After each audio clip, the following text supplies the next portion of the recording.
Chapter 195. Meow. The big cat looked at the helmet on the ground with some surprise. Although it had high intelligence, it lacked knowledge and experience, so it could not understand the strange situation in front of it. How could an empty set of armor possess the power to match its own?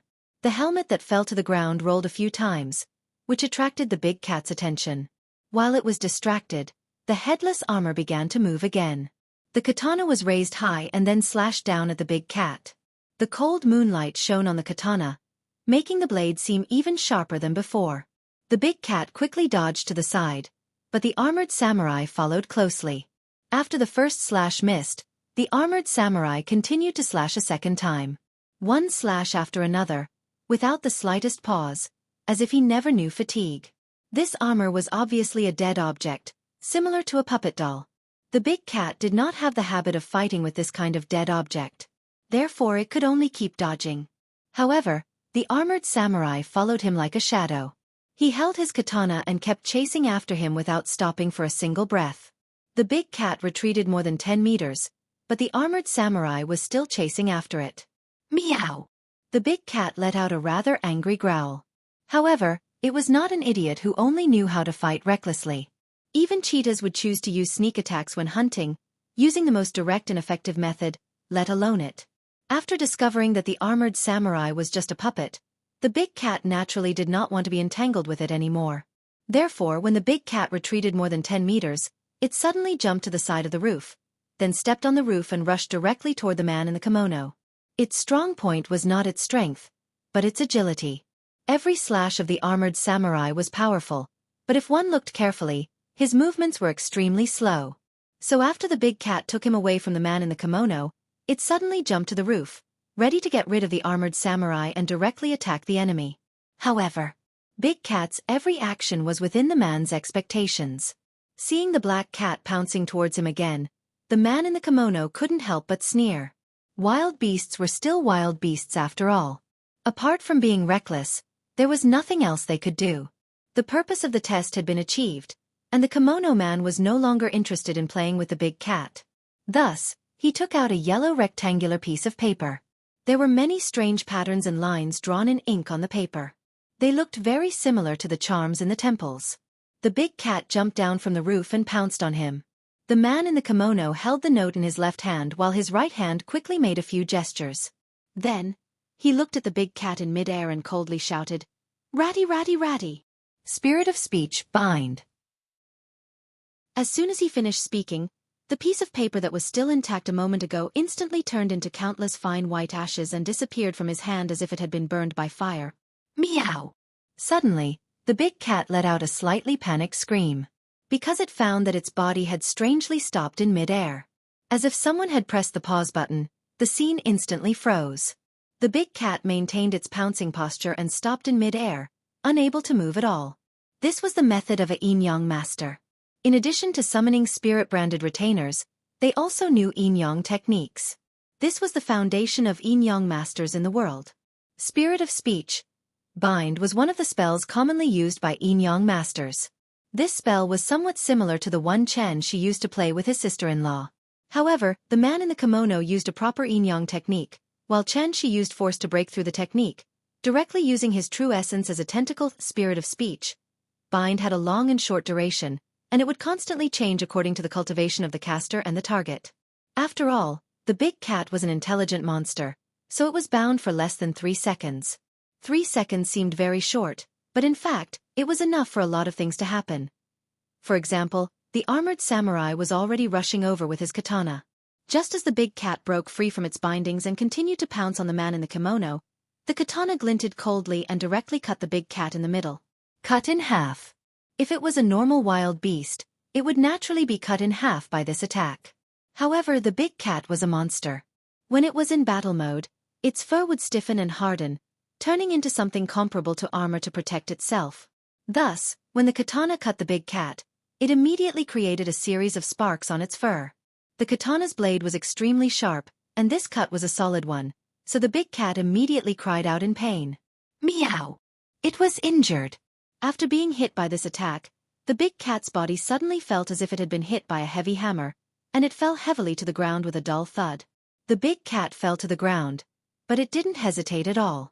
It got up and ran, jumping back to the roof in an instant. It really suffered a big loss this time. After seeing the big cat jump back to the roof, the man in the kimono had a surprised expression on his face. He originally thought that this monster would be seriously injured even if it didn't die, but he didn't expect that this attack would only hurt its fur. The monster in front of him didn't have much attack power, but its defense was really beyond his imagination. After a short confrontation, the alley temporarily returned to peace. The big cat lay on the roof, and its glowing green eyes stared at the man in the kimono below. After the man in the kimono sized up the big cat on the roof, the expression on his face became a little serious. He didn't see the owner of this place come out after such a fierce fight, so he guessed that the other party wanted to test his strength through this monster. He didn't come here to play with this beast. If he couldn't even take care of a pet guarding the door, then he might as well go home now. Thinking of this, the man in the kimono couldn't help but look down at the katana in the armored warrior's hand. When he saw the bloodstains on it, the man in the kimono nodded in satisfaction. Then, he took out 3 talismans from his arms. Don't let others look down on you. The big cat had already suffered a loss from the talismans, so when it saw the man in the kimono take out 3 yellow talismans, it immediately let out a low growl. Meow! The big cat grimaced. An injured beast was the most terrifying. This man in the kimono had completely angered it. However, when the big cat let out a low growl, it suddenly sensed something and quickly turned its head to look to the side. A figure appeared beside it at some point. The big cat was stunned, but the person directly rubbed its head with his hand. The big cat, who came back to its senses, didn't attack him. Instead, it seemed to be enjoying it, and couldn't help but slightly squint its eyes. You did well today. This is your reward. The person lightly patted the big cat's head, and then stuffed a few pills into its mouth. The big cat swallowed the pills, and then rubbed its body against the person's leg. The ink leopard, whose body was comparable to a fierce tiger, was nestled under the person's leg at this moment, and constantly let out a pet cat's meowing sound. It looked really strange. In the alley, the man in the kimono looked up at the scene in front of him, and couldn't help but frown. He really didn't understand. Chapter 196. In the quiet alley, under the dark night sky, the young man who suddenly appeared on the roof immediately attracted all the attention of the man in the kimono. When did he get here? Where did he come from? How did he appear on the roof in the blink of an eye? The man in the kimono looked very calm on the surface, but there were waves in his heart. At this time, the man in the suit also saw the young man who suddenly appeared on the roof, so he immediately took a few steps forward and came to the side of the man in the kimono. Then he said in an extremely low voice, "Mr. Abe, he is Mr. Chen. Mr. Abe, he is Mr. Chen." I had already guessed it. Yeah. Yes. After the two of them had a simple conversation, the man in the kimono signaled the man in the suit to leave. Then he took a step forward and said to the young man on the roof in a deep voice, "Enyang Liao's Vice Minister, Enyang Quanzhu, Shintaro Abe here, greets Your Excellency." After saying that, the man in the kimono patted his chest heavily with his right hand, and then made a chest-patting salute to Xianxia on the roof.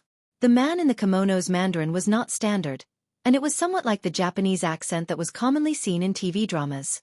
Because of the long-term influence of the Bushido spirit, Japanese practitioners often regarded honor as more important than life, so they could not accept any mistakes, and once they made a mistake, it was very likely that they would choose to commit suicide by committing suicide.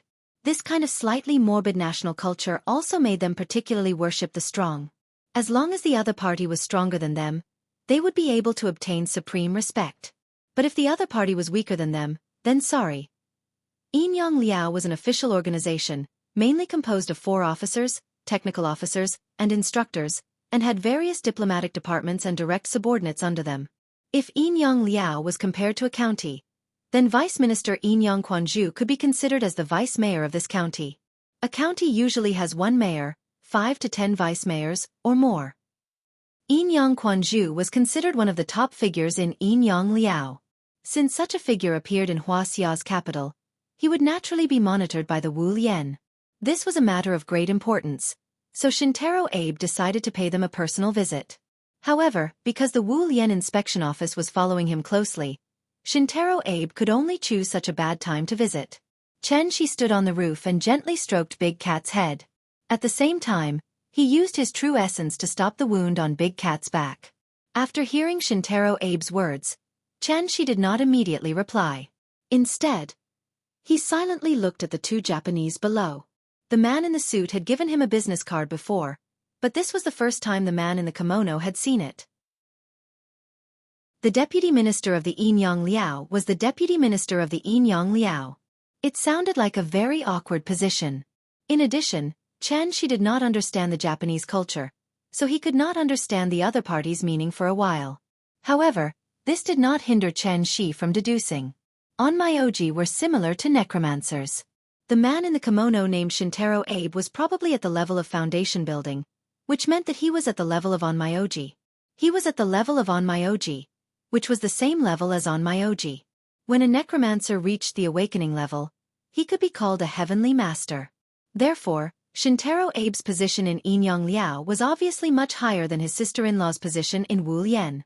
After such a deduction, Xianxia had a rough idea of the other party's background. He was not very interested in Shintaro Abe.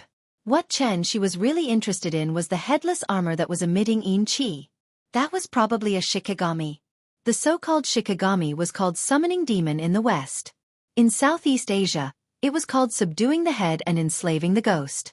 In Wuxia, it was called imperial spirit exorcism.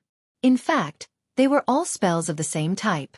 It was just that the Onmyoji of Japan had a deeper understanding of shikigami, so the shikigami they summoned was usually more powerful than themselves. The injuries on the big cat's body were obviously caused by the shikigami. Xianxia went to Mount Lingshan to cultivate every night, so he was not at home just now. He only hurried back when he noticed that someone had come to cause trouble. Xianxia did not say anything, so Shintaro Abe kept his hand on his chest. It had to be said that he really gave Xianxia enough face.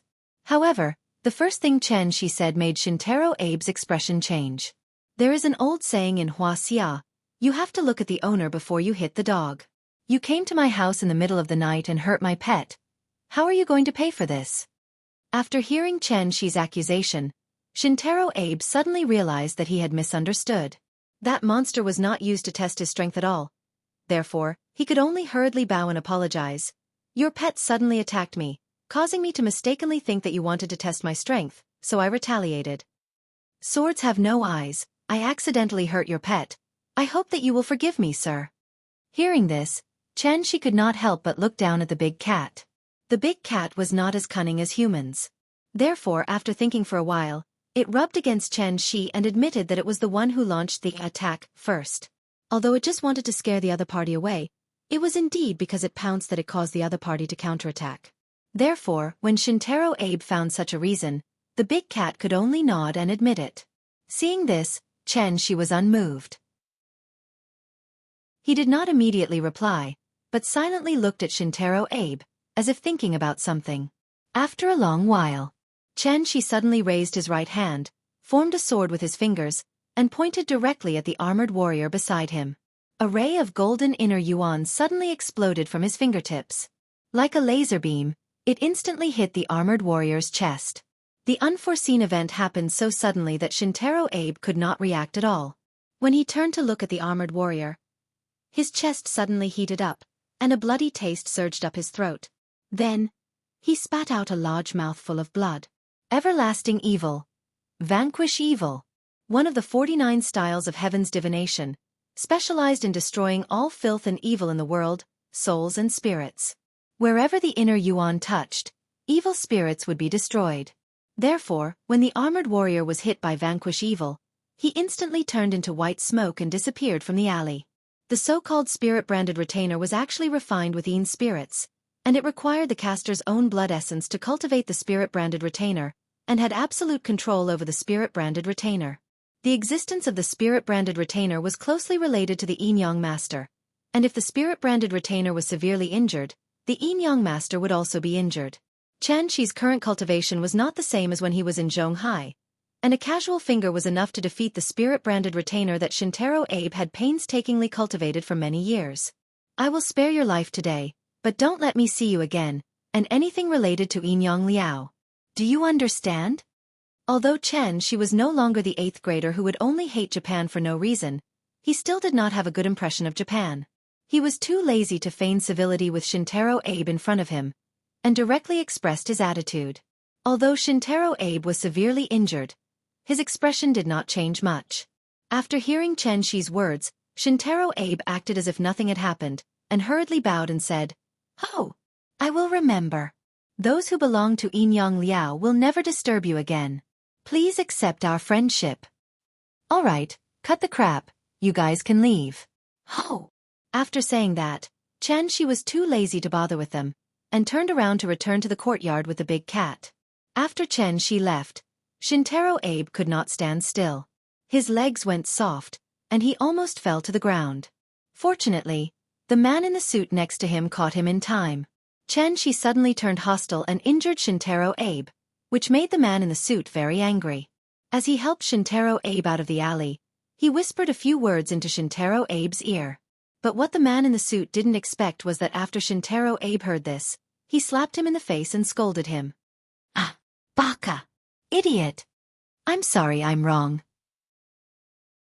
What kind of existence was a celestial being? Shintaro Abe thought that the man in the suit was actually thinking of revenge. This kind of thinking was really stupid. Because his motto was, there were no eternal enemies or eternal friends in this world. There were only eternal interests. Although the visit ended in failure, Shintaro Abe didn't think it was too bad. After all, the great era was coming. An individual's strength would always be powerless in the face of a huge organization. Chapter 197. HTTP status 500-160 / type exception report / message 160 / description the server encounter an internal error that prevented it from fulfilling this request. /exception 8. YYYYY. YWN. 2. /renote thieful stack Apache. Chapter 198. Because of the opening of the skating rink, the businesses near Ho-Hai also welcomed the peak season. So Chen Shi was really picking up money recently. Originally, when the business was good, he should have closed the shop to take care of the children. But Xiao Yuan's timely appearance saved Chen Shi a lot of trouble. Xiao Yuan was not a delicate rich girl, and her hands and feet were very agile. She did the work of the tea house alone. In fact, although the business of the tea house was good, there was not much work. Therefore, after work, Xiao Yuan even had time to sit behind the bar to review her homework, which could be regarded as thoroughly carrying forward her spirit of being a top student. Since Chen Shi did not need to guard the shop at all times, and the skating rink was opened again, the three little guys were naturally happy. They now went to the skating rink every day, and Chen Shi naturally became the king of the children. They often went abroad, and their skating skills were good. A 4-year-old child was at the age when people liked them. In addition, they did not cause trouble to annoy people, so after a period of time, most of the staff of the skating rink knew these three cute little guys. Nian Nian, Wen Wen, Ming Ming.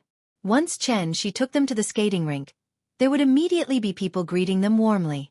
The bustle of Ho-Hai was always intermittent, and in the blink of an eye, it was already February. February 8th, after the beginning of spring, Little New Year. With the start of the first wave of homecoming craze, the peak period of the Shikahai skating rink was finally over.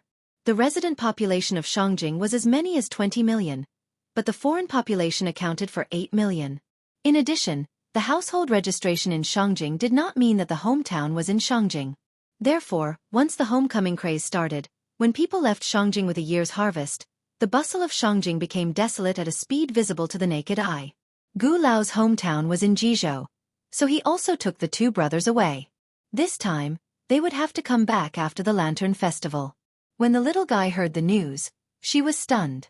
After all, she had only been in this world for a short time. This was also the first time in her short life experience that she experienced the feeling of being separated from her friends. That feeling was very strange, different from when Aunt Zhang left, but it also made her very uncomfortable, unaccustomed, and unhappy. The little fellow didn't roll on the ground or cry. She just pursed her lips and waved goodbye to the brothers in a daze. "Goodbye, little sister. We'll come and play with you after the new year." "Goodbye." Gu Lao led the two brothers away. Chen Shi held the little fellow's hand and stood outside the tea house, silently watching them disappear into the distant corner of the street. Feeling that the little fellow's hand was a little cold, Xianxia used his true essence to warm it up. The sudden warmth startled the little fellow. Thus she looked up at Xianxia and murmured, "Papa," outside a small tea house in Hohai. The father and daughter stood hand in hand. The little fellow looked up while Xianxia lowered his head. At this moment, time seemed to have frozen. Xianxia rubbed her head, then squatted beside the little girl. Seeing this, the little fellow took 2 steps forward, took the initiative to lean into his arms, and then wrapped her arms around Xianxia's neck. Xianxia picked up the little fellow, scratched her nose, and asked with a smile, "Not happy?" The little fellow pouted and nodded. Her pink little face was like the spring that was about to come at the end of winter, like a flower bud that was about to bloom. Coupled with that pitiful look of grievance, it really melted Xianxia's heart. Killing by acting cute. And it was his own daughter's acting cute. Not to mention that he was only in the semi-god realm, even an immortal emperor would not be able to resist this. Mua! Xianxia kissed the little fellow's face heavily. But the little fellow waved her little hands, trying to push Xianxia away. At the same time she did not forget to pout and shout, "Papa, you're so annoying." Seeing her look of disdain, Xianxia couldn't help but laugh. The little princess was angry, so he had to coax her. Looking at the little fellow in his arms, Xianxia was really dazzled by her cute appearance. What meant that the toughness that had been tempered 100 times turned into softness.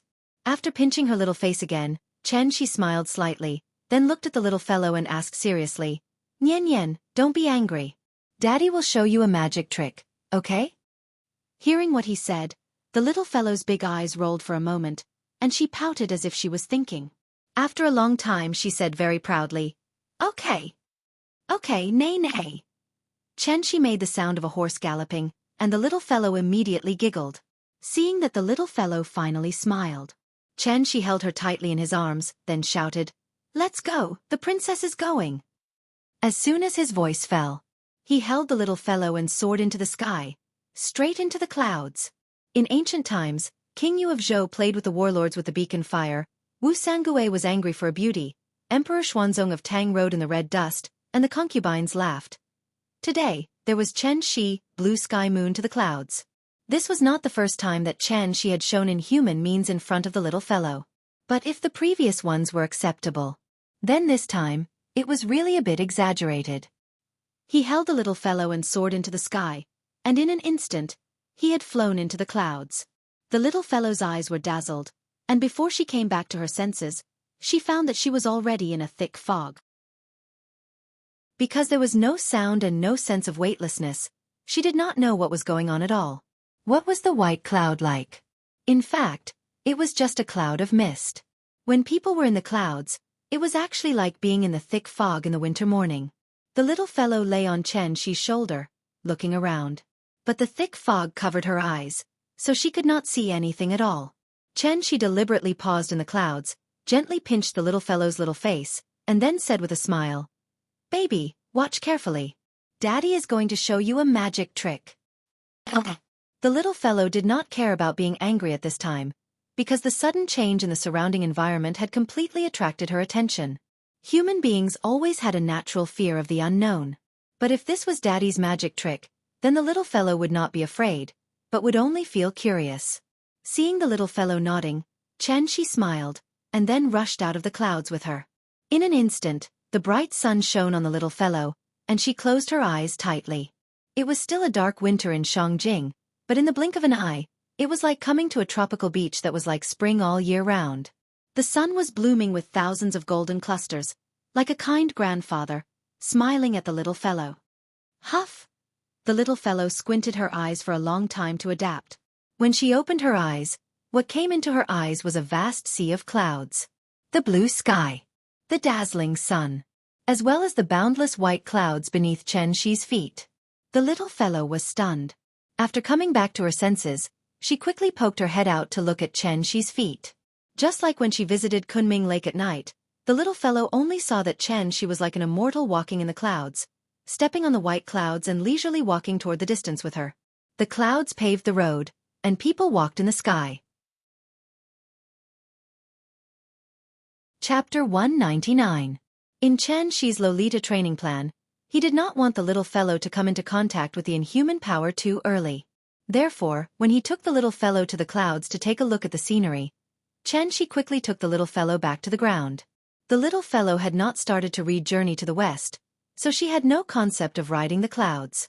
In addition, when Xianxia was flying, he deliberately blocked her sight. Therefore, in the little fellow's cognition, she just felt that her father took her to a very strange place all of a sudden. But as for where it was, her father did not say, so she did not know. In the blink of an eye they were in the sky, and in the blink of an eye they were on the ground.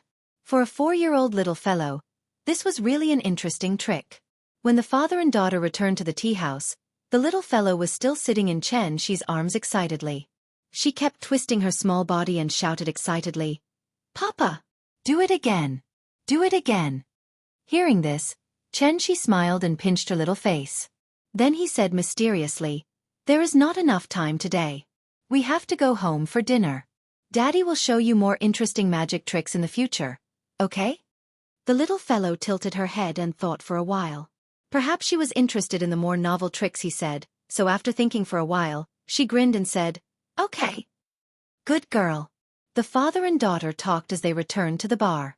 Xiao Yuan did not know what they had just done. When she saw Xianxia coming over with the little fellow, she immediately got up and said, "Boss, this is today's account. Do you want to see it?" While speaking, Xiao Yuan handed over the bill. Qin Ruoying used to calculate the account when she had nothing to do, but Xianxia was completely a hands-off boss. Therefore, after opening the business for several months, she had not seen him calculate the account even once. The little girl was smart, diligent, and attentive. Even though she didn't arrange any work for her, Xiao Yuan still did the accounts for this period of time clearly. Every day's income was clear at a glance.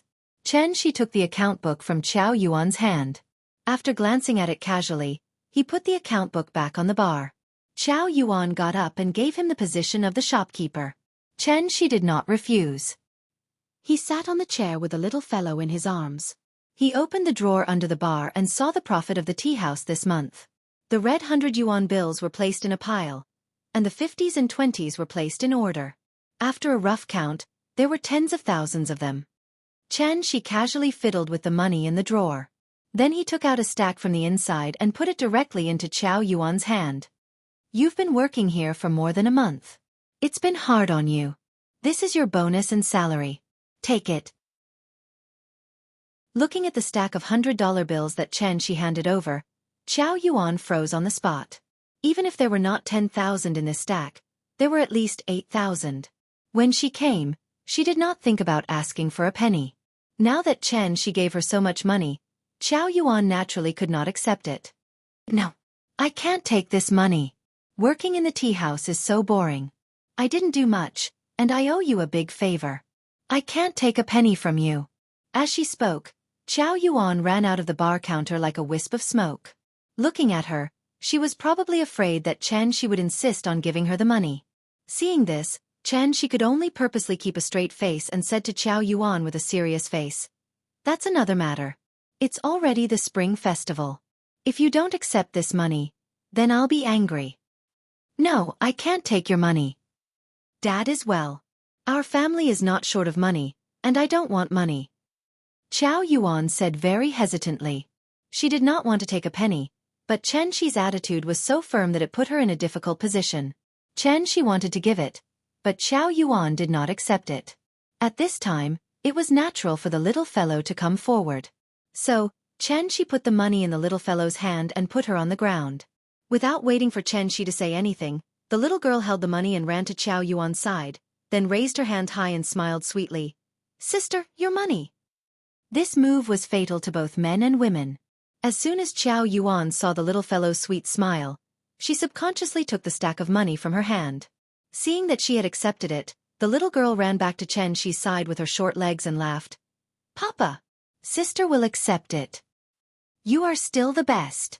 Shi smiled and pinched the little fellow's little face. After picking her up from the ground, he said to Xiao Yuan with a smile, "Let's go. It's time to close." Xiao Yuan stood there with the money in her hand. After hearing Shi's words, she asked in surprise, "Closed so early? It's not even 3 o'clock yet." "Let's go. It's the new year. Do you still want to work overtime?" Xiao Yuan was stunned for a moment, and then suddenly understood something. She nodded quickly, packed up, and left the tea house with Chen Shi. Since the tea house was closed, Xiao Yuan naturally should go home. After she packed her luggage, Chen Shi sent her out of Dongming Alley. There were fewer pedestrians on the street. That kind of desolation that suddenly filled the air should be the so-called New Year's smell. Xiao Yuan thanked Chen Shi again and again. After getting in the car, she stretched out her hand and waved goodbye to the father and daughter. Watching the taxi gradually go away, the little fellow suddenly thought of the brothers. So she sat in Chen Shi's arms and murmured thoughtfully, "Papa, is it the new year again?" After hearing her faint murmur, Chen Shi could not help but frown. The little fellow was different from other children. She did not like the new year. Because every new year, she only had Aunt Zhang by her side. After the old and the young had dinner as usual, Aunt Zhang would sit on the sofa with her in her arms and quietly watch the New Year's gala. She did not receive New Year's money, nor did she set off fireworks. She had no siblings, no friends, and no companions. Even her parents were not by her side. Even though the little fellow was still young at that time, she could feel the faint coldness. It was different from loneliness. It was a feeling that only appeared during the new year. How could a child who grew up in such a situation like the new year? As the little fellow's mood fell to the bottom, Chen Shi's frown deepened.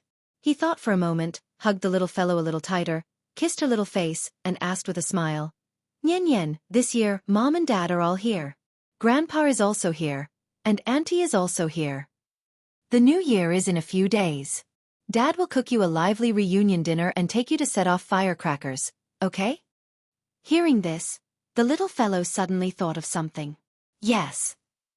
This year was different from the past. So she hugged Chen Shi's neck and nodded heavily, with a smile on her face again. "I want New Year's money. Other children have New Year's money. I want it too. Then let Grandpa and Auntie give you red packets, okay?" "Okay. Papa is the best." The little girl was so happy that she planted a kiss on Chen Shi's face, making him laugh out loud. Chapter 200. February 15th, New Year's Eve. The little girl was woken up by the sound of firecrackers. Perhaps due to the cultural heritage of Shangjing City, there was no ban on setting off firecrackers in Shangjing City. Of course, there was a time limit to this. Within Shangjing's 5th Ring Road, firecrackers could only be set off on New Year's Eve and New Year's Eve. From the second day onwards, firecrackers could only be set off during the day. It would continue until the 15th day of the first month before it was completely banned. After all, the Chinese New Year was the most important festival in the Chinese nation. It had been passed down for more than 4,000 years. If firecrackers couldn't be set off on New Year's Eve, it would feel really weird. As firecrackers were not banned, Ho-Hai would be very lively during the Chinese New Year. A few years ago, everyone's environmental awareness was still very weak. Once it was the Chinese New Year, they wouldn't hesitate to set off firecrackers. It was also because of this that 1 or 2 pubs in Ho-Hai would catch fire almost every year.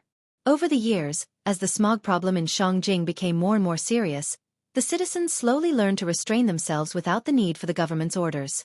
They just set off a few firecrackers on New Year's Eve for fun. Today's breakfast was still porridge, but it wasn't ordinary porridge. It was Chen Shi's meticulously made laba porridge. After a bowl of laba porridge, the little girl was full. The firecrackers outside were so loud that it made the little girl's heart itch. After eating breakfast, she wanted to go out to take a look, but she was stopped by Chen Shi. "Nian Nian, it's the Chinese New Year. As a junior, you should give your elders New Year's greetings. Come, let's give Grandma a New Year's greeting over the phone. In a few days, we'll go to Chengdu and let Grandma give you a red packet, okay?" Upon hearing Chen Shi's words, the little girl's eyes lit up. She jumped up and down and shouted, "Okay! I want to give Grandma a New Year's greeting. Grandma wants to give me a red packet." Chen Shi sent a video call request to Auntie Zhang, and the old lady quickly picked up. Before Chen Shi could speak, the little girl saw Auntie Zhang's face appear on the screen. She excitedly snatched the phone from Chen Shi's hands and shouted sweetly, "Grandma! Grandma! I want to give you a New Year's greeting. New Year's greeting." "Io, Nian Nian is so sensible. Grandma is so happy. When Auntie Zhang saw her little face, she was so happy that she couldn't stop laughing. The little girl was particularly excited today. After greeting Aunt Zhang, she ran out of the west wing with the phone in her hand. Then, she raised the phone and looked around. She finally felt what it meant to celebrate the new year. She acted coquettishly with Auntie Zhang for a while until Auntie Zhang had something to do. She then reluctantly said goodbye to Auntie Zhang. Chen Shi and Qin Ruiying were hanging red lanterns in the courtyard. As soon as the red lanterns were hung up, the courtyard immediately felt a bit more festive. When Chen Shi was about to paste the word "fu" on the door and window, the little fellow finally couldn't hold back and shouted that she also wanted to paste it. Thus, Chen Shi brought her a small stool and let her step on it. He pasted a big "fu" character on the window. Qin Yongyan didn't cultivate today. Early in the morning, he came to the main hall. Then, he placed an incense burner on the large red sandalwood carving table and lit 3 incense sticks. When the little fellow saw Qin Yongyan, she immediately ran to Qin Yongyan according to what Chen Shi had taught her. Then she excitedly shouted, "Grandpa! Grandpa! I wish you a happy new year and all the best. Good luck. Give me the red packet." After saying that, she looked at Qin Yongyan eagerly and didn't forget to reach out her little hand at the same time. Qin Yongyan was also stunned by her sudden trick. After being stunned for a while, he suddenly laughed and said, Okay. Grandpa will give you a red packet." Qin Yongyan patted the little fellow's little head. Then, he took out a brand new 100 yuan note from his pocket and directly stuffed it into her hand. The little fellow held the brand new 100 yuan note and smiled happily. In fact, she didn't have any concept of money. Usually, she only needed to call Papa if she wanted something. The reason why she was so happy now was because of the meaning attached to this 100 yuan note. This was the first time she received New Year's money. New Year's Eve was after the beginning of spring. At this time, the temperature had obviously risen a lot. There were fewer cars during the spring festival, and there was no exhaust pollution. Shangjing City also changed the appearance of the past heavy smog, and for the first time, blue sky and white clouds reappeared. After lunch, the couple took the little fellow to the door and pasted couplets. Family photo every year. Good luck and fortune every year. Horizontal writing. Good luck and fortune. Just as the family of 3 was busy pasting couplets, a voice suddenly sounded from behind them. Ing Ying? Qin Ruiying looked back and saw a middle-aged man and woman. The woman was about 40 years old, but she was very well maintained. She could be said to have a beautiful body and still had a charm. The man looked about the same age as Qin Yongyan. Looking carefully, he looked somewhat similar to Qin Yongyan. Second uncle. Second aunt. You're back. Qin Ruiying handed the couplets in her hand to Chen Shi. Then, she quickly walked in front of the 2 people and greeted them warmly. Second uncle Qin Yongwang and second aunt Wang Chuanju, who were her sister-in-law's parents. Second uncle, second aunt, this is my husband, Chen Shi. Qin Ruiying introduced Chen Shi to the 2 of them. Hearing this, Chen Shi took the initiative to nod to the 2 of them and said with a smile, Second uncle, second aunt, hello. Upon hearing Chen Shi's name, Wang Chuanju suddenly seemed to have thought of something, and the expression on her face couldn't help but freeze. Qin Yongwang noticed his wife's strange behavior and coughed quietly. Then he smiled at Chen Shi and said, Hello. It seemed that this newly risen celestial was easier to interact with than they thought. Thus, second uncle started chatting with his nephew's son-in-law very politely. The little girl stood beside Chen Shi. Seeing that the adults were talking and ignoring her, she immediately pouted unhappily. This little girl was only half of Chen Shi's height. In addition, Chen Shi was too eye-catching, so Qin Yongwang and Wang Chuanju didn't notice her at all. It was the new year, yet she was being ignored. Of course, the little girl was unhappy. Thus, she twisted Chen Shi's arm and shouted, I want to set off fireworks. Her voice was as clear and pleasant as a silver bell, instantly attracting everyone's attention. Ing Ying, your daughter? Wang Chuanju's eyes lit up when she saw the little girl who looked like a porcelain doll. Yes, she's called Chen Yan. Qin Ruiying led the little girl away from Chen Shi and said, Nian Yan, great-great-aunt. Great-aunt. The little guy called out sweetly, which immediately amused Wang Chuanju and made her laugh out loud. When a woman reached this age, she would want grandchildren more than a man. Qin Shueqing's birth characters hadn't been set in stone yet, so she could only count on Qin Ruing. A niece's daughter was also a grandniece, right? With the arrival of Qin Yongwang and Wang Chuanju, the courtyard finally became lively. Chapter 201. The New Year's Eve dinner was also called the reunion dinner. This was the dinner on New Year's Eve, and it was also the most important meal of the year.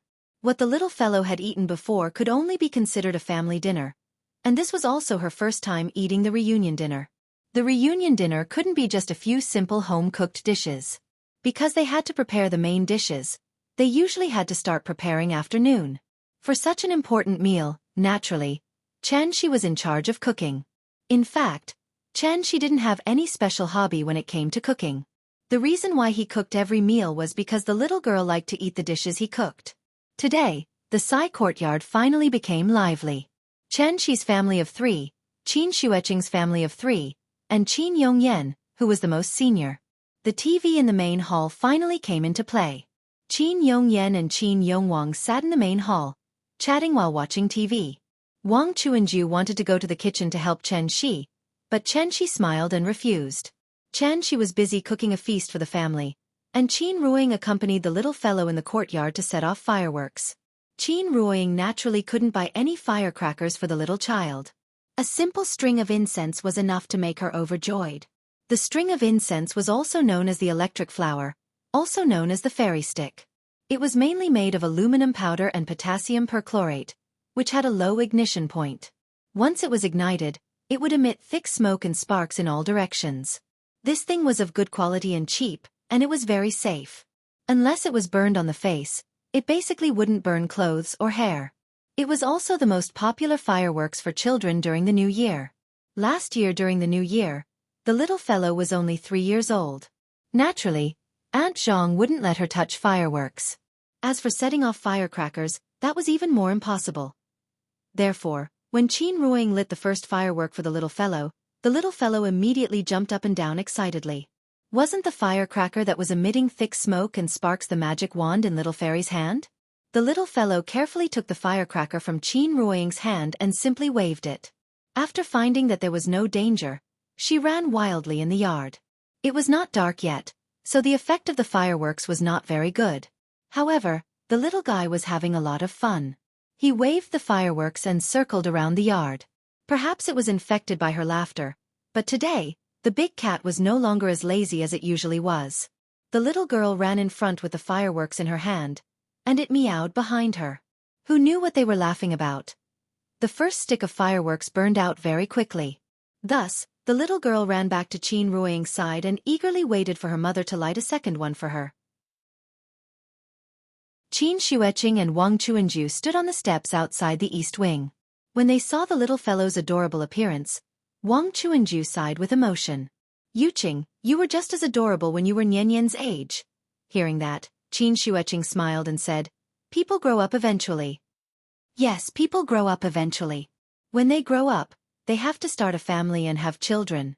I don't know when I, as a mother, can become a grandmother. Look at your uncle, I'm so envious. Wang Chuanju's sudden exclamation caught Qin Shueqing off guard. After a long silence, she stiffly spat out, I'm going to practice. After saying that, she quickly ran into the east wing as if she was escaping, leaving Wang Chuanju standing outside, covering her mouth and laughing secretly. 6 adults and 1 child. Naturally, a big table had to be set up, so this New Year's Eve dinner was exceptionally sumptuous. These days, everything was about good luck. Every dish was carefully selected by Chen Shi, such as the 5 blessings, 3 sons, Tuan Tuan, Yuan Yuan, Nian Nian Yu, Happy Tonight, and so on. After he placed the dishes one by one on the big table in the main hall, the little girl didn't even set off the fireworks, and ran back after smelling the aroma. She knelt on the chair and stared at the table full of delicious dishes. Her saliva almost flowed out of her mouth. The little girl turned around and glanced at Qin Ruing. She realized that she didn't follow her into the main hall, but turned to the east wing, so she quickly grabbed a piece of pork rib from the table. Who would have thought that her sneaky behavior would be caught red-handed by Wang Chuanju? Wang Chuanju liked this grandniece very much. When she saw the little girl's gluttonous and adorable look, She couldn't help but pat her little head. This sudden movement also gave the little fellow a huge fright. She was gnawing on the pork rib with both hands when she suddenly felt her head being touched. She was so frightened that her little hand trembled, almost throwing the pork rib away. Great! Great aunt! The little girl turned around with the pork rib in her mouth and saw that Wang Chuanju was standing behind her. She immediately pouted her lips and greeted her. Perhaps she had a guilty conscience, or perhaps she wanted to drag her down with her. Therefore, before Wang Chuanju could say anything, the little girl got up from the chair, grabbed a piece of pork rib and handed it to her. She said sweetly, "Great aunt, eat the pork rib." Wang Chuanju looked at the pork rib in the little girl's hand, then looked at her little greasy mouth. She immediately laughed and took the pork rib from her hand. "Ayo, Nian Nian is so sensible. Good girl," Wang Chuanju said as she sat next to the little girl. When the little girl saw that Wang Chuanju had eaten the pork rib she handed over, her little face suddenly bloomed with joy. By the time she brought out the last dish, the lively New Year's Eve dinner had finally begun. At the same time, the Spring Festival Gala began. Just like drinking wine without a side dish, if one didn't watch the Spring Festival Gala during the New Year's Eve dinner, one would feel that something was missing.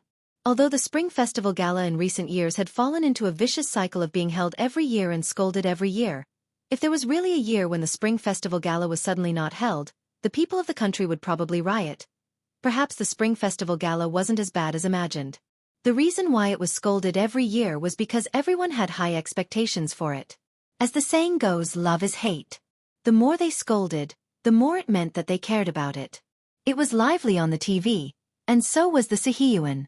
Among the people at the table, except for the little girl, no one could be considered a real ordinary person. However, they were like ordinary people today.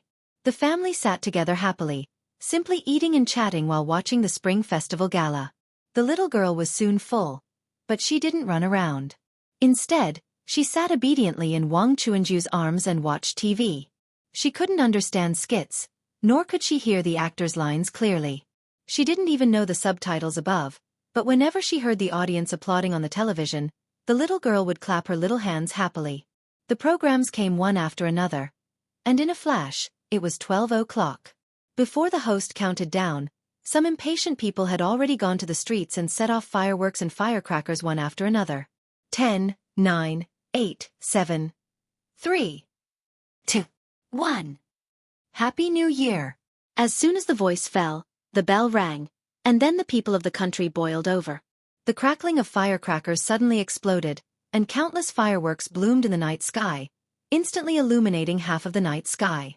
The family came to the courtyard one after another, looking up at the brilliant fireworks one after another. Not to mention how excited the little girl was.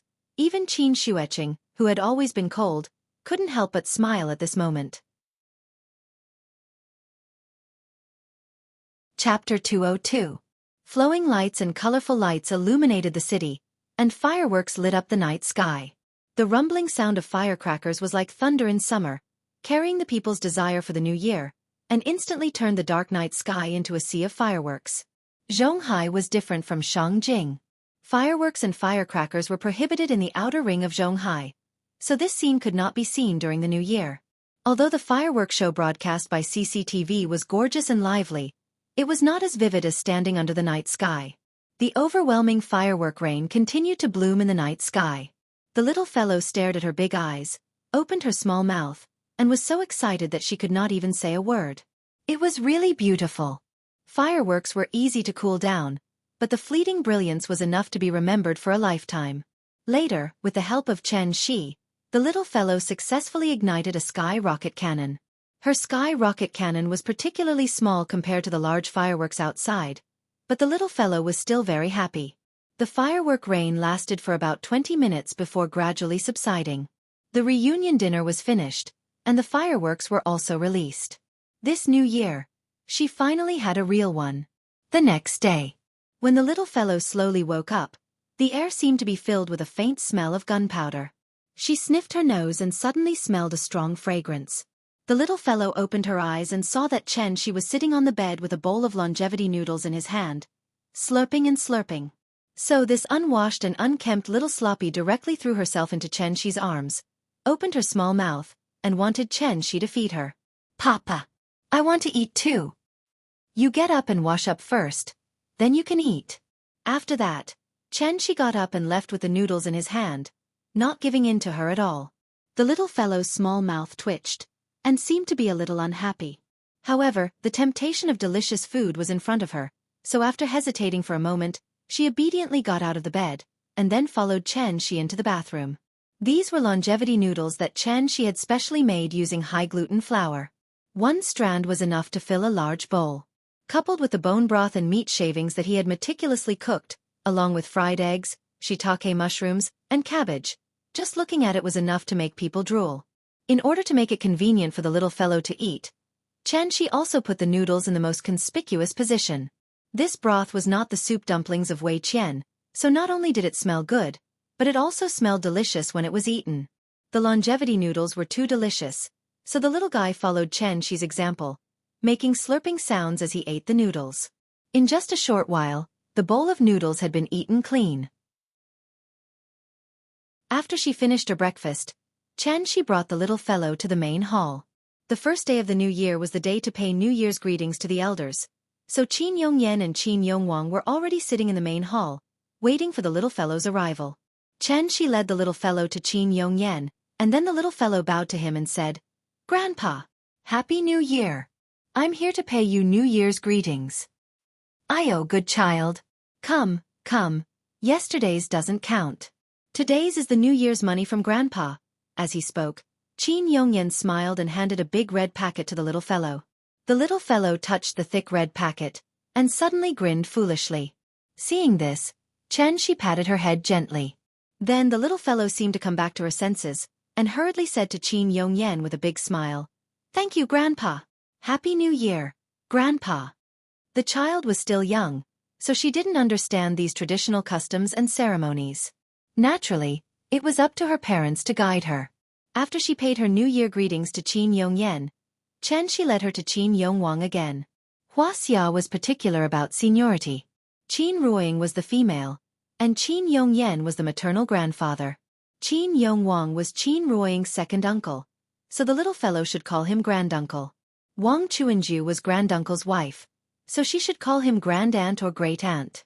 Granduncle didn't sound as intimate as grandpa, so Xianxia let the little fellow omit the word uncle in front, and just call them Grandpa and Grandma.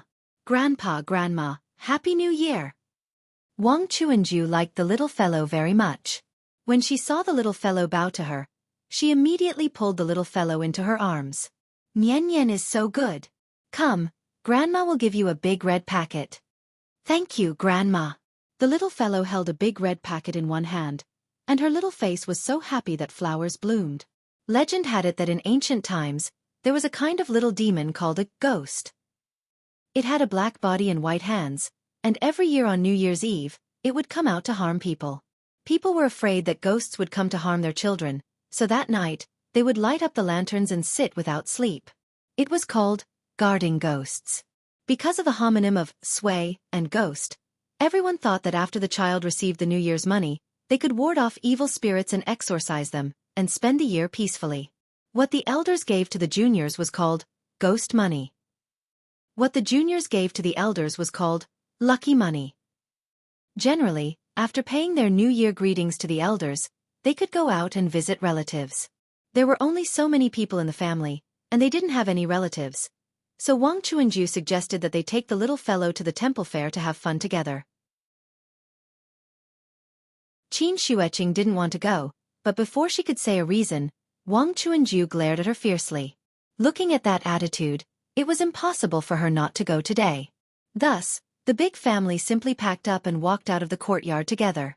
There were 6 adults, 1 child, and 1 cat. The whole family was really mobilized. The group of people walked out of the alley.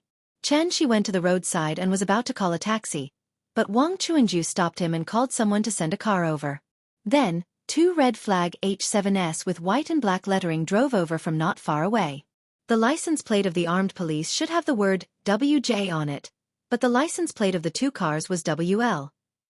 Clearly, they were Wu Lian's cars. The drivers of the 2 cars had met Xianxia before. They were the fake couple from the inspector's office. The man was called Xiao Wang, and the woman was called Xiao Lu. Xiao Wang parked the car at the entrance of the alley.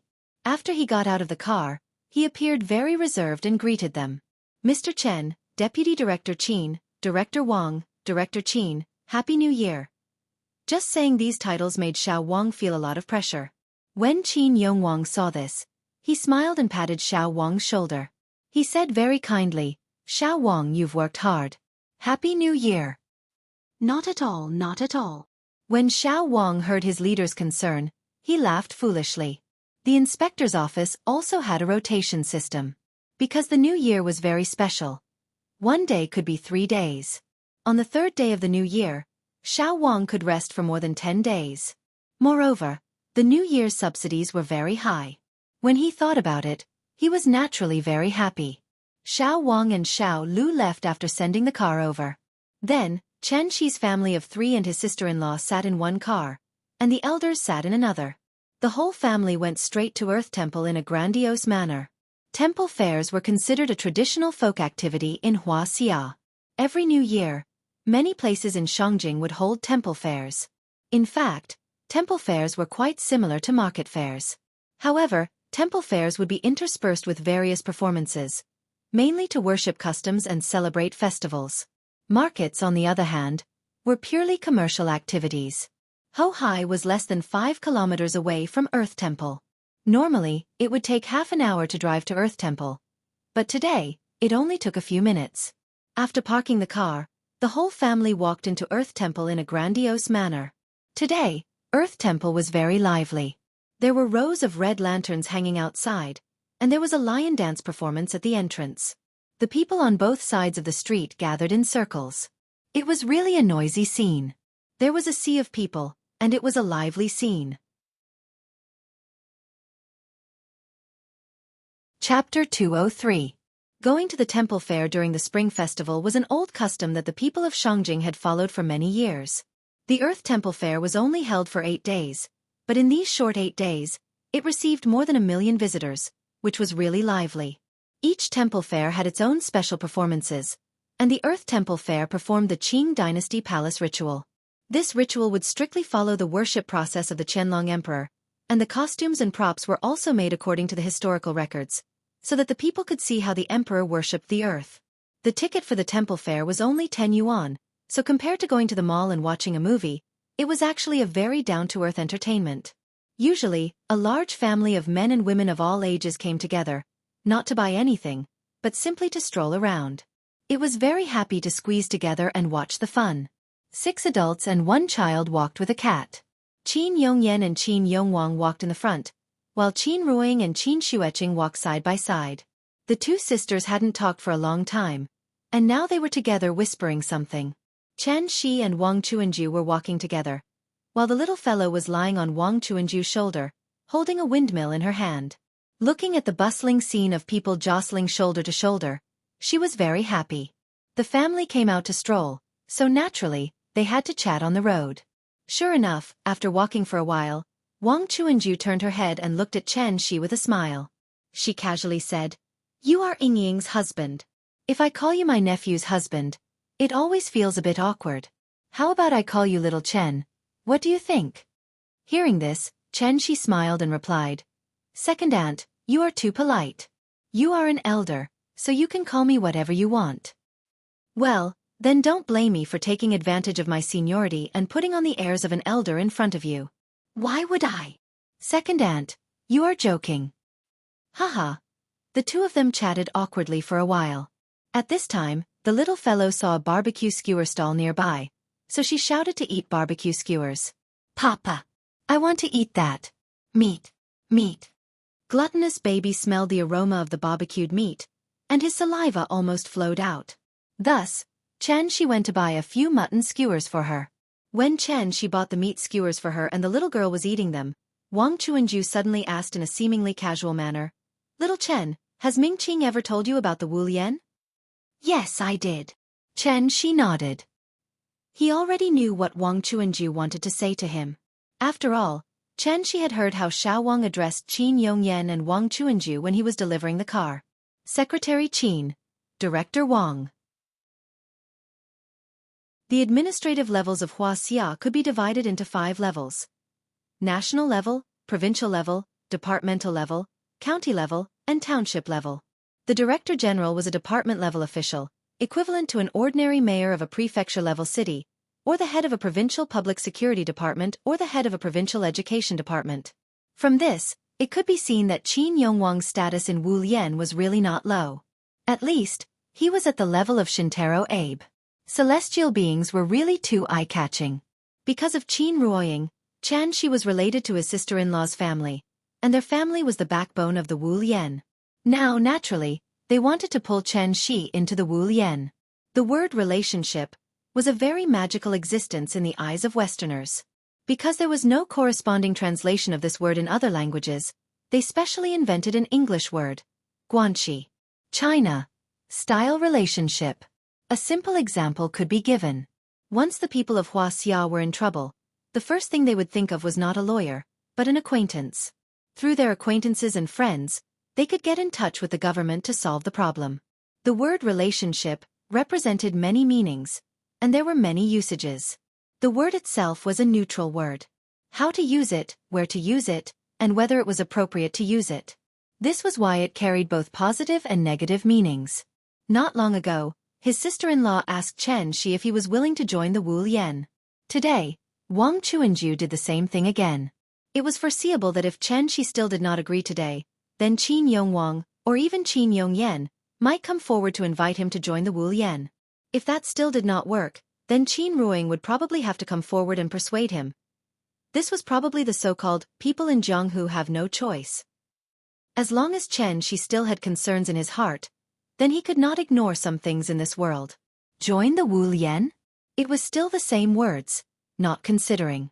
It was not that he disliked the Wulian. He simply found it troublesome. There was no free lunch in this world. The Wulian could not support a group of people without doing anything. Xianxia was now used to being lazy. Except for his wife and children, he really did not want to run errands for others. Apart from not wanting to run errands for others, he also didn't have any desire to compete for the throne. So now, as long as he could stay by the hot bed every day and laugh with his wife as they watched the little one grow up day by day, he was already very satisfied. The little fellow did not know that her father was so unambitious. After eating a skewer, she suddenly thought of Xianxia, so she handed one of the skewers to Xianxia and grinned. "Papa, the skewers are delicious. You eat too." "Good girl, good girl." Xianxia took the skewer from the little fellow with a smile and ate it. The little fellow turned to ask Wang Chuanju if she wanted to try, but Wang Chuanju shook her head with a smile and then wiped her mouth with a tissue. Wang Chuanju did not speak, but her attention was always on Xianxia. Xianxia felt a little uncomfortable being stared at by her. On second thought, instead of being remembered by the Wulian like this, it was better to take this opportunity to make it clear to them. So Xianxia looked at Wang Chuanju and said to her directly, "The reason why you want me to join the Wulian is that you want to use me to deter other forces, right?" "Well, you can think of it that way." Wang Chuanju nodded. When she was about to say something, Xianxia did not give her a chance to speak at all. Instead, he continued, "Then you can announce to the public that I have joined the Wulian. Anyway, I can't jump out and expose you, right?" "How can that be? You are a celestial being. If you are willing to join the Wulian, you should be treated accordingly." "I don't need any special treatment, so I won't join the Wulian." Hearing Xianxia's resolute answer, Wang Chuanju could not help showing a trace of disappointment in her eyes, although she had been prepared for it. What a pity! However, just as Wang Chuanju was feeling disappointed, Xianxia said with a smile, "How about this? If the Wulian has any problems that can't be solved, I can be a guest, but only once. What do you think?" Hearing this, Wang Chuanju's eyes lit up. She smiled and said, "Promise? It's a deal." In fact, this was not a simple conversation between an aunt and a niece, but a direct conversation between a Wulian and a celestial being. The meaning of this promise was not simple. Chapter 204. The temple fair was crowded with people, and the sound of gongs and drums filled the sky. It was a festive scene. For the Wuxia people, the significance of the Spring Festival was extraordinary. The Spring Festival was also a holiday, but this long holiday was different from the Mid-Autumn Festival, the Dragon Boat Festival, and the National Day. Because only during this period, people could let go of their social identities. No longer bosses, employees, or students, but fathers, mothers, or children. Their social identities were temporarily invalid, and they had to rush home no matter where they were, just to be able to have a good new year with their families. The conversation between the two was quite pleasant. After reaching a consensus with a few simple words, Wang Chuanju stopped talking about business with Xianxia and talked about the education of the little fellow. Xianxia had already made up her mind to wait until September next year before sending the little guy to kindergarten for big classes. At that time, she was 5 years old. After adapting to kindergarten for a year, she was just at the age of primary school. The timing was just right. The little fellow was now very clever. When the adults spoke, she would listen to them. It didn't matter if she didn't understand. Once she heard something that she could understand, she would immediately express her opinion. For example, when she heard the sensitive word kindergarten, the little fellow immediately pouted and shouted, "I don't want to go to kindergarten." In the past, she was lonely and had no one to accompany her. Now, under the leadership of the two brothers, she had completely let go of herself, so she would rather die than go to kindergarten again.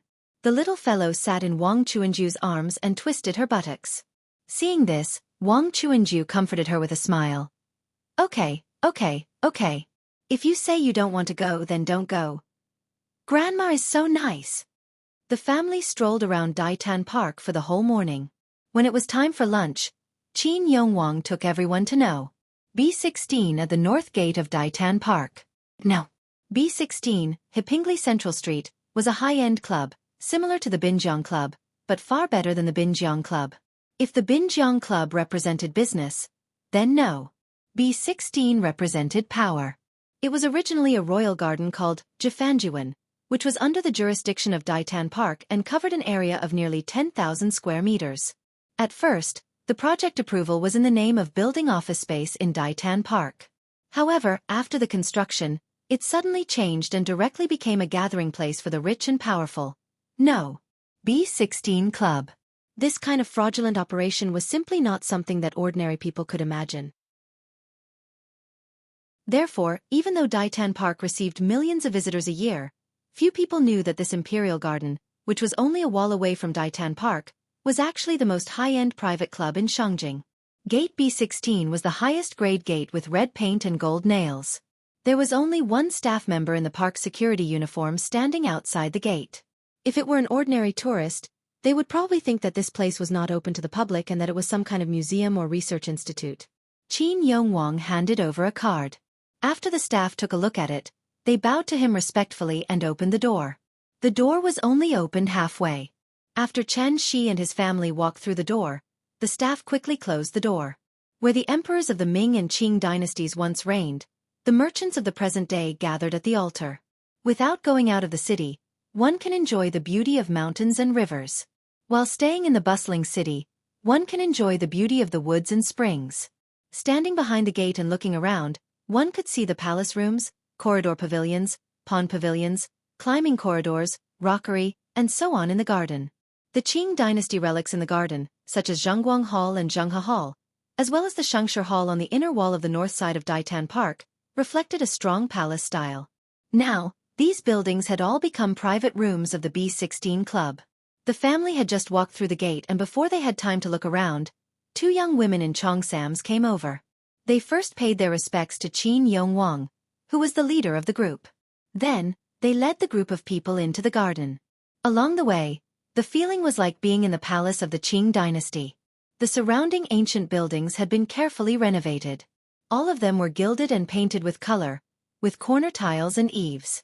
When they passed by the parking lot, Chen Shi also noticed a small detail. The license plates of all the cars here were covered with cloth covers.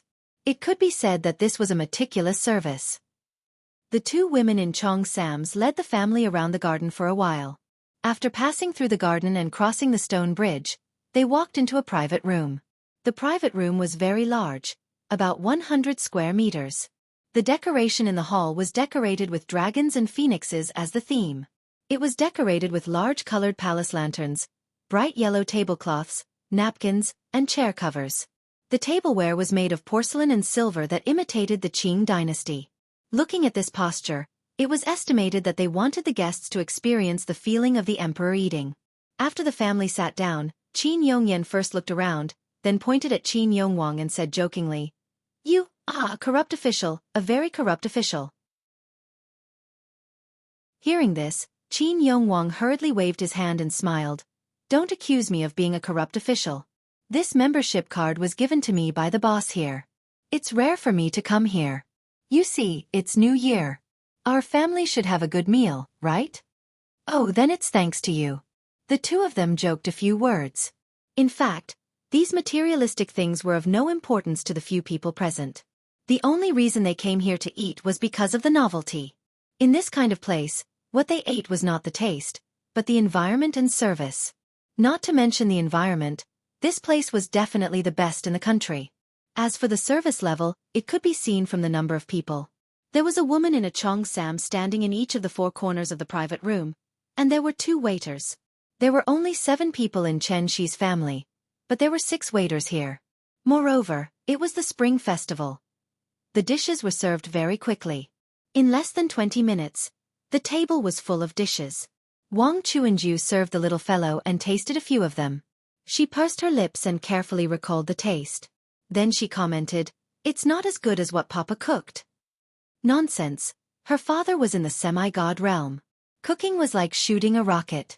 The amount of salt he put in had to be precise to 2 decimal places. How could the dishes not be delicious? The quality of the food here was so high, so the taste would naturally not be bad. The little fellow was really making things difficult for others. The whole family laughed happily as they ate. Qin Yongyan didn't like outsiders watching him while he was eating, so he asked the waiters to leave. However, not long after the waiters left, there was a sudden knock on the door of the private room. After Qin Yongyan asked to come in, a man who looked about 30 or 40 years old came in. The man was holding a glass of red wine. After briefly glancing at the people in the room, he went directly to Qin Yongwang and said to him with a smile, "Secretary Qin, Director Wang, I just heard that you were eating here, so I wanted to come and give you a New Year's greeting. Do you mind if I come uninvited?" After hearing the man's words, Qin Yongwang stood up and replied with a smile, "Mr. Wu, you're welcome." As he spoke, he picked up his glass and gently clinked it with Mr. Wu's. Chapter 205. Young Master Wu's full name was Wu Hui, and he ran some unknown businesses in Shangjing. He was involved in many industries, such as finance, real estate, energy, film, internet, and so on. Anything that could make money, young Master Wu definitely had a share in it. Wu Hui's business was very big, but he usually didn't run it under his own name, so there were very few people who really knew his name. For example, business moguls like Ning Zhonghua and Zhou Haixing who started from scratch. Although they were rich, that was all there was to it. In China, money was not the only thing that mattered. The Chinese language was broad and profound, and the term young master in ancient times generally referred to scholars or young men from wealthy families. In the past, this term was a form of respect and a compliment. But in modern times, the term young master seemed to have a derogatory connotation, just like the 4 young masters of the capital. Just like the term emperor, anyone could joke and say that they were the emperor, but in the past, it would be a crime punishable by death. The so-called 4 young masters of the capital, in the eyes of people like Wu Hui, were actually similar to clowns, insects that could be trampled to death with 1 foot. How could a few nouveau riches be worthy of the title of 4 young masters of the capital? Of course, disdain was disdain, but Wu Hui wouldn't bother with ordinary people for no reason. Because they didn't have contact with them, many people's understanding of the second generation of rich and powerful people might be one-sided, thinking that they were all mud that couldn't support the wall. As the saying goes, dragons give birth to dragons, phoenixes give birth to phoenixes, and mice give birth to sons that know how to dig holes. In reality, most of the second generation were very outstanding. After all, their parents were very outstanding, and the education that these second generation received from a young age was far better than ordinary people, so in terms of personal quality, cultivation, and knowledge, the outstanding second generation could be said to be dragons and phoenixes among men. As for the nouveau riches like Li Tian'er and Yao Jusin, who caused a huge sensation in society, they could only be compared to ordinary people. If they were placed in the real circle of second generation, this kind of trash wouldn't even have the qualifications to carry shoes for others. Wu Hui had shares in B16, So the waiter told him about the arrival of Qin Yongwang's family. Qin Yongwang took a glass of juice and clinked it with Wu Hui, then introduced his family to him one by one. When it was Chen Shi's turn, before Qin Yongwang could introduce him, Wu Hui laughed and said, "This. Could you be Mr. Chen?" Hearing this, Chen Shi stood up with the juice in his hand. He nodded and said, "Hello. Hello, hello. I've heard a lot about Mr. Chen. I didn't expect Mr. Chen to be so much younger than I thought." After confirming Chen Shi's identity, Wu Hui immediately lowered his posture.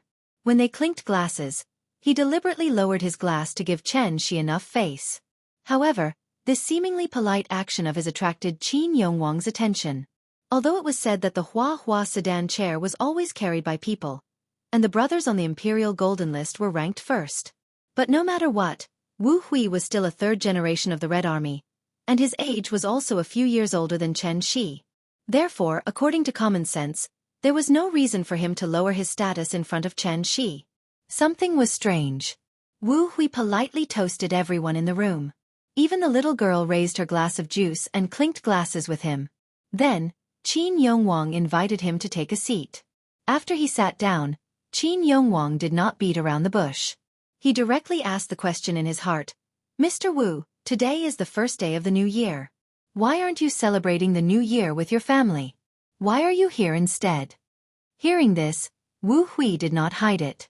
He smiled and said, "Director Qin, it's not a coincidence that I met your family here today. In fact, I came here after I received the news." "Why?" "For Mr. Chen." As soon as he said this, Chen Shi suddenly became the focus of the room. Even Qin Ruoying was a little confused. When did Chen Shi get in touch with Wu Hui, who represented the new generation of power in Wuxia? "For me?" Not only was Qin Ruoying confused, but even Chen Shi himself was confused. Therefore he immediately asked, "Mr. Wu, this is the first time we've met.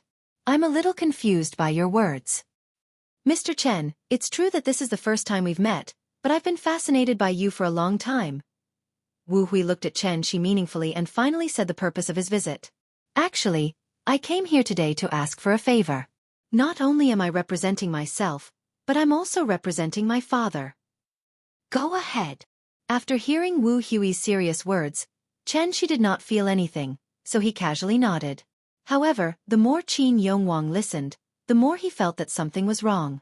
The expression on his face could not help but become more serious. At this time, the smile on Wu Hui's face gradually disappeared. He looked at Chen Shi and said solemnly, "My grandfather's physical condition is getting worse and worse. I heard that Mr. Chen has the ability to understand the world, so I took the liberty to come here today to disturb you. I only hope that Mr. Chen can save my grandfather." After that, Wu Hui got up and bowed respectfully to Chen Shi. The reason why he was so polite in front of Chen Shi was actually not because of Chen Shi's identity as a celestial being, but because the King of Hell was worried. How many powerful second generations were there in Wuxia?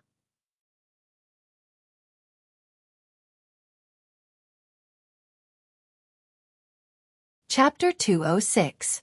Yama's Sorrow. Yama's Sorrow. If Yama wanted someone to die at midnight, he could keep them alive until dawn. Legend had it that a single pill of Yama's Sorrow could bring the dead back to life. It had the miraculous effect of reviving the dead. Although Wu Hui also felt that this was an exaggeration, he was now like a drowning man desperately trying to grasp at the last straw. Therefore, he roughly explained the Wu family's current predicament at the dinner table. There was nothing shameful about this. As long as Chen Shi could let Elder Wu live for 2 more years and hold on until Wu Ying successfully crossed the threshold, then the Wu family would be able to maintain their current status. Once Chen Shi agreed, then this favor would really be a life-saving grace for the Wu family. Wu Hui was very smart, so he didn't mention anything about remuneration from beginning to end. Instead, he kept pleading very sincerely, "Mr. Chen, please save my grandfather. The Wu family will always remember this great kindness in their hearts." It was the new year, and the family could still encounter this kind of thing. Chen Shi pondered for a moment, then frowned and asked, "How old is your grandfather today?" 84. He doesn't have any serious illness, right? Only old illnesses like high blood pressure and gout. It's probably because he injured his roots on the battlefield. The old man's old, and his body can't take it anymore. Recently, his mental state has been getting worse and worse, and he doesn't even have the energy to get out of bed, so... Wu Hui didn't finish his words. However, the meaning behind his words was very simple. Although the old man wasn't seriously ill, he was nearing the end of his life. Death was an illness that couldn't be cured. After all, a person's life was limited. When a person faced a natural death, they would always be aware of it beforehand. Therefore, many old people would call their children home before they died, and let their children wash and change their clothes for them. After taking one last look at their children and grandchildren, they would close their eyes and pass away peacefully and naturally as if they were asleep. They had never suffered the torture of illness before, and they would pass away peacefully in their sleep. Therefore, to the people of Wuxia, dying of old age was a blessing, a great blessing. After all, Elder Wu was an old man who had walked through the war years. He had experienced ups and downs and enjoyed the prosperity of the world. Now that he was nearing the end of his life, it should have been a joyous occasion. Unfortunately, this was not the right time. If the old man passed away at such a critical moment, it would undoubtedly be a huge blow to the Wu family. It was a nightmare. Just a little more. Once the old man passed away, how could Wu Ying advance further? What Wuxia did not lack the least was talent. There were plenty of competitors who had the same qualifications and abilities as Wu Ying, and some were even older than him. As the saying goes, the tea cools down when the person is gone. These things were top secret. The fact that Wu Hui was willing to reveal the old master's condition in front of everyone meant that he saw Chen Shi as his last hope. Qin Yongwang and Wang Chuanju glanced at each other before they started to eat. This was a very important matter, so the moment Wu Hui finished speaking, Qin Yongwang glanced at Wang Chuanju and started to eat silently. Qin Yongyan was dressed in white. Qin Ruoying didn't understand the situation, and Qin Xueqing was completely uninterested. Everyone was waiting for Chen Shi's answer. The only one who could laugh at such a time was obviously the little girl. She picked up her chopsticks, clumsily picked up a piece of fatty meat, and handed it to Chen Shi. Then she said seriously, "Papa, I'll treat you to it." The little girl didn't eat fatty meat because she felt that it was too stuffy, so she hated fatty meat very much. She didn't eat it, but she could give it to Papa. The little brat had learned how to be naughty. Chen Shi turned to look at her, reached out and rubbed her head. Then, he opened his mouth and swallowed the fatty meat on her chopsticks. After seeing Chen Shi swallow the fatty meat, the little girl clapped her hands and giggled, "Papa is so awesome." Her clear childish voice sounded in the private room, which was particularly ear-piercing.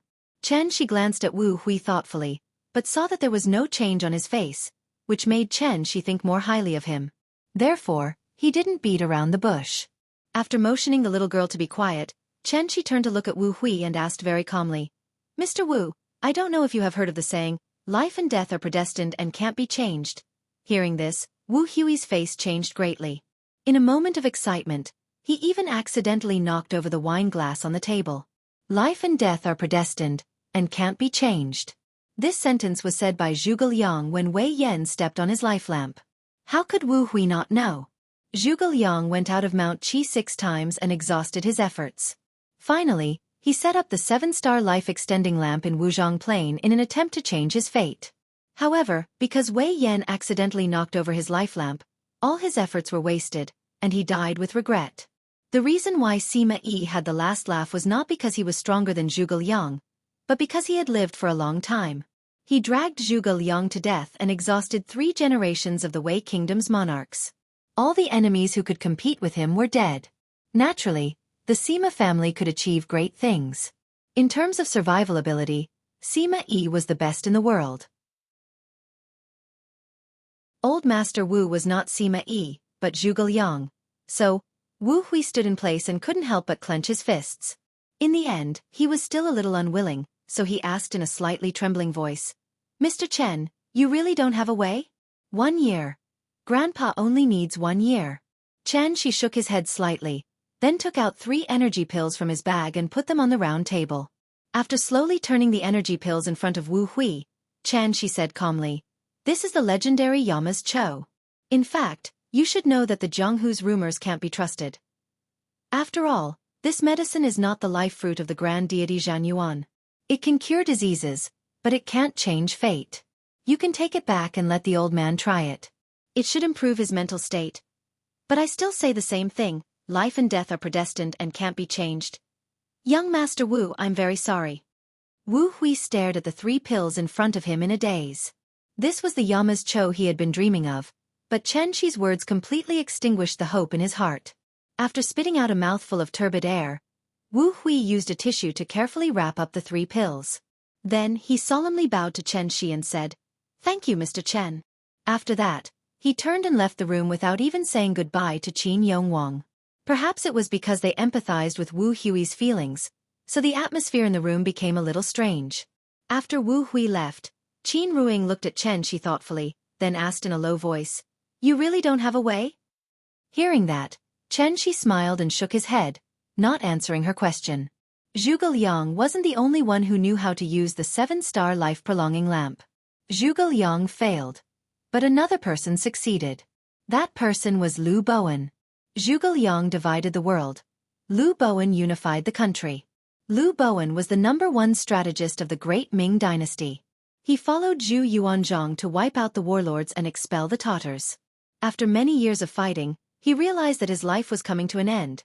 So he used the 7-star life-prolonging lamp to extend his life by 12 years. Only then was he able to help Zhu Yuanzhang unify the world and recover the Han people's country. To put it bluntly, it wasn't that Chen Shi didn't have a way, but that he didn't want to. There were too many implications, and it couldn't be explained in a few words. The title of Yama's Cho was made by Ning Zhonghua, so today, it was up to him to personally destroy this title. The previous chapter has been censored, and I don't know when it will be released. Let's leave it at that. Friends who haven't read it can wait a few days, when the editor goes to work. I won't write about these sensitive topics in the future.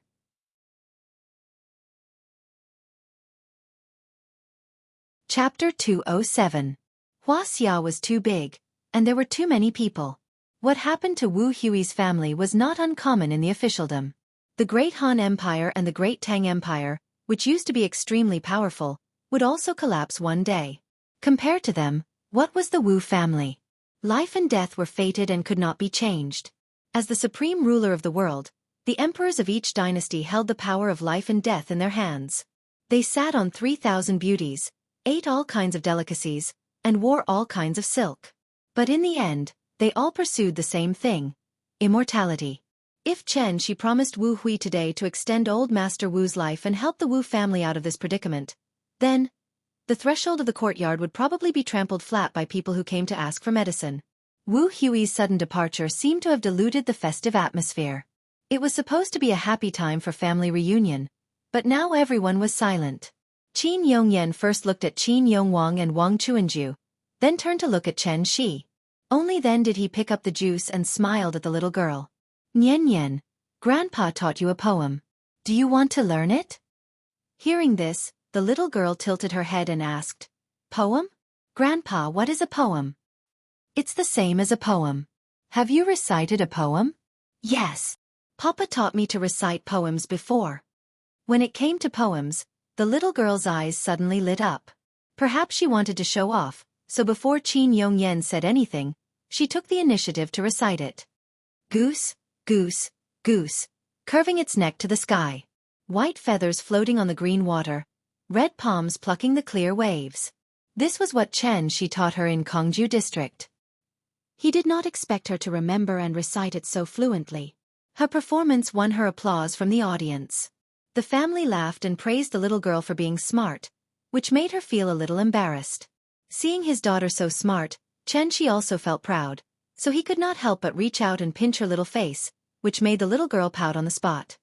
"Papa, you're so annoying." Even the little one knows how to be shy.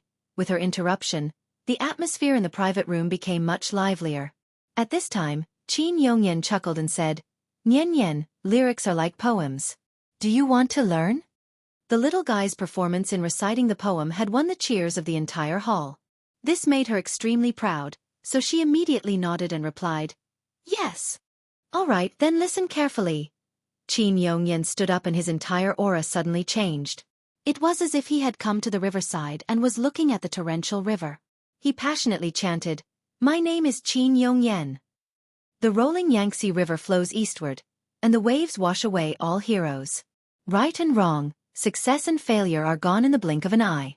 The green hills are still there, and the sunset is still red. After the first day of the new year, in the next few days, the whole family drove around the capital to play. The whole family was mobilized just to make her have more fun. When the two brothers came back, they didn't know how the little guy would show off to them. Time flew, and in the blink of an eye, it was the 5th day of the new year. Qin Yongwang and Wang Chuanju were the senior cadres of the Wu Lian. After a spring festival, there were still a lot of things waiting for them to go back to deal with. Therefore, they could only say goodbye to the little guy with slight regret. After a few days of getting along, the little guy had already recognized Wang Chuanju as her great-uncle and grandmother. Now that she heard that she was leaving, she immediately showed a reluctant look. Just as the little guy and Wang Chuanju were lovey-dovey and unwilling to part, Qin Xueqing suddenly found Chen Shi. "The set of skills you taught me, can I teach my parents?" Although the sister-in-law's cultivation time was short, she had already tasted the sweetness of it. No matter what, she was still a daughter. Naturally, she wanted to show filial piety to her parents as soon as she had something good. Hearing this, Chen Shi nodded. No matter what, they were still a family. Naturally, he couldn't be stingy. However, this set of skills was after all an immortal cultivator's skill. If it was spread out, it would definitely cause a huge impact on the existing cultivation system on Earth. It might even affect the existing social order on Earth. Such an outcome was obviously not what Chen Shi wanted to see. Therefore, he could only use hints to warn his sister-in-law to keep it a secret. After Grandpa and Grandma left, the little guy was a little sad. However, Chen Shi's words immediately made her eyes light up.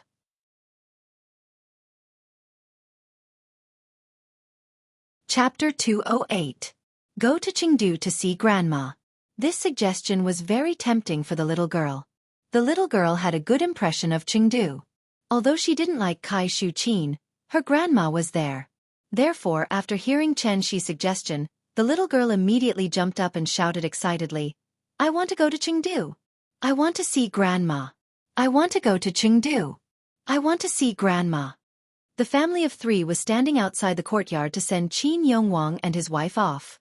The little girl's sudden shout even startled Qin Yongwang and his wife, who had already walked to the entrance of the alley. While they were sending their grandparents off, she was already shouting about looking for Grandma. This was the reason why Chen Shi didn't often mention Aunt Zhang. The little girl always listened to the wind and rain. Once she had an idea, she couldn't take it back. After sending Qin Yongwang and his wife off, Chen Shi and his family returned to the West Wing and began to pack their luggage. During this time, Chen Shi even asked his sister-in-law if she wanted to go to Chengdu with them, but his sister-in-law decisively refused. The family's general mobilization during the Spring Festival had already delayed a lot of time. Now that they were finally free, she naturally had to work overtime to cultivate and rush back. Therefore, after the family of 3 simply packed, Chen Shi booked the plane tickets online. Shangjing to Chengdu. In 2 days, it would be the peak period to return to the city. Shangjing to Chengdu would only cost a few hundred yuan, but Chengdu to Shangjing would cost 3,000 to 4,000 yuan. It might even be impossible to buy a ticket. This was the right time to go to Chengdu. After booking the plane tickets, Chen Shi suddenly thought of something. He quickly opened WeChat and sent a video call request to Aunt Zhang. He didn't know how the old lady spent the Spring Festival. If the family of 3 rushed over excitedly and found that Aunt Zhang wasn't in Chengdu, then it would be a wasted trip. As expected, Chen Shi sent 2 video calls, but no one answered. Therefore, he had to call Aunt Zhang. Beep, beep. The phone rang for a long time. When Chen Shi was about to give up, the phone finally connected. "Hello, is this Brother Chen?" It was not Auntie Zhang's voice, but Xie Pinglin's. He was slightly older than Chen Shi, but after the previous incident, Xie Pinglin had indeed learned a lot, so he treated Chen Shi as an elder brother. Xie Pinglin called him Brother Chen out of respect from the bottom of his heart. "Yes, it's me. Where's Auntie Zhang? Why didn't she answer the phone?" "Ah, my mother is sick and hospitalized." Hearing this, Chen Shi couldn't help but frown. What a joke. Auntie Zhang had already taken his elixir before she left Zhonghai, and the elixir she gave Ning Zhonghua wasn't even the simplified version. It wasn't that Chen she wanted to boast, but this pill could make Auntie Zhang immune to all kinds of diseases. It wouldn't be a problem for her to live a long life. Now, Xie Pinglin was telling him that Aunt Zhang was hospitalized. Therefore, Chen Shi's first reaction was to say, "Yukiting. Are you King kidding me? What's going on? My mother suddenly fainted the day before yesterday. We sent her to the hospital, and the doctor said that it was very likely that she fainted due to insufficient blood supply to the brain. She needs to be hospitalized for a while to be sure. Is it serious? It shouldn't be a big problem. After she woke up, she just felt very tired, so she had to sleep for a long time every day. Which hospital are you in? Huaxi. Okay, I'll call you when I arrive. Keep the phone connected." Ha! You're coming to Chengdu? Xie Pinglin was stunned for a moment, then hurriedly said, "My mother should be fine. Brother Chen, you don't have to make a special trip." Xie Pinglin wanted to say a few polite words to Chen Shi and tell him not to worry, but Chen Shi hung up the phone. Then, Chen Shi briefly told Qin Ruiying about Auntie Zhang's situation. Qin Ruiying didn't know the seriousness of the matter, but when she heard that Auntie Zhang was hospitalized, she was still very nervous, so she quickly carried the little girl and followed Chen Shi to the airport in a taxi. It only took 3 hours from Shangjing to Chengdu. When they got off the plane, it was not even 5 o'clock in the afternoon. The family of 3 took a taxi and went straight to Huaxi Hospital. Many shops along the way were not open, and there were only a few scattered cars on the viaduct. Right now, Chengdu looked like an empty city. However, in fact, according to the comprehensive calculation of the National Tourism Administration's data center, the number of tourists received by Sichuan and Chongqing during the Spring Festival this year was the second highest in the country, second only to Yuezhou. As long as it was a holiday, tourist attractions would be full. Places like Chuanxi Road, Jinli, Wuhou Temple, and Wenshu Courtyard were so crowded that the roads were closed. Although there was a place in Chengdu that was not a tourist attraction, it was more lively than a tourist attraction. Moreover, 365 days a year, it was lively every day as if it was the new year. This was Huaxi Hospital. After getting out of the taxi and seeing the dense crowd in front of him, Chen Shi let the little girl ride on his shoulder while he held Qin Ruiying's hand and squeezed into the hospital. With so many patients, the beds were naturally very tight. When Chen Shi found Aunt Zhang's bed according to the address given by Xie Pinglin, he was so angry that he frowned. Aunt Zhang's bed was in the aisle. When he left, he had left a total of 1.8 million yuan in cash for Xie Pinglin. In the end, this was how Xie Pinglin treated Aunt Zhang. Xie Pinglin was serving the old lady water, so he did not notice Chen Shi and his family's arrival. The old lady's mental state was indeed very bad now. Her face was slightly sallow, and there was not much color on her lips. When Qin Ruiying saw her sick appearance, her eyes could not help but turn red. Aunt Zhang drank a mouthful of water. Just as she was about to lie down and continue to rest, she saw the family of 3 standing not far away. She blinked, thinking that she had seen wrongly. Seeing that, Qin Ruiying quickly went forward and sat by Aunt Zhang's bed, holding her hand tightly. Looking at Aunt Zhang who was half lying in front of her, Qin Ruiying could not help but feel a lump in her throat. She could not help but cry immediately. She had not seen Aunt Zhang for many years. Unexpectedly, the old lady was already lying on the bed when they met again. How could Qin Ruiying not feel sad? Aunt Zhang had watched her grow up, and she had also watched Aunt Zhang grow old day by day. "Aunt, what's wrong with you? Why are you so sick?" "Silly child, I'm fine. My body is fine. Look at you, why are you crying? Isn't it inauspicious? Come, wipe your tears." Aunt Zhang smiled as she pulled a tissue from the bedside and handed it to Qin Ruiying.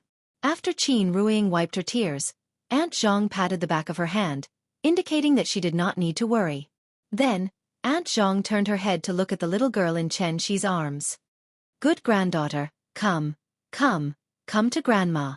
The little girl was sitting in Chen Shi's arms, pouting as she looked at Aunt Zhang who was lying on the bed.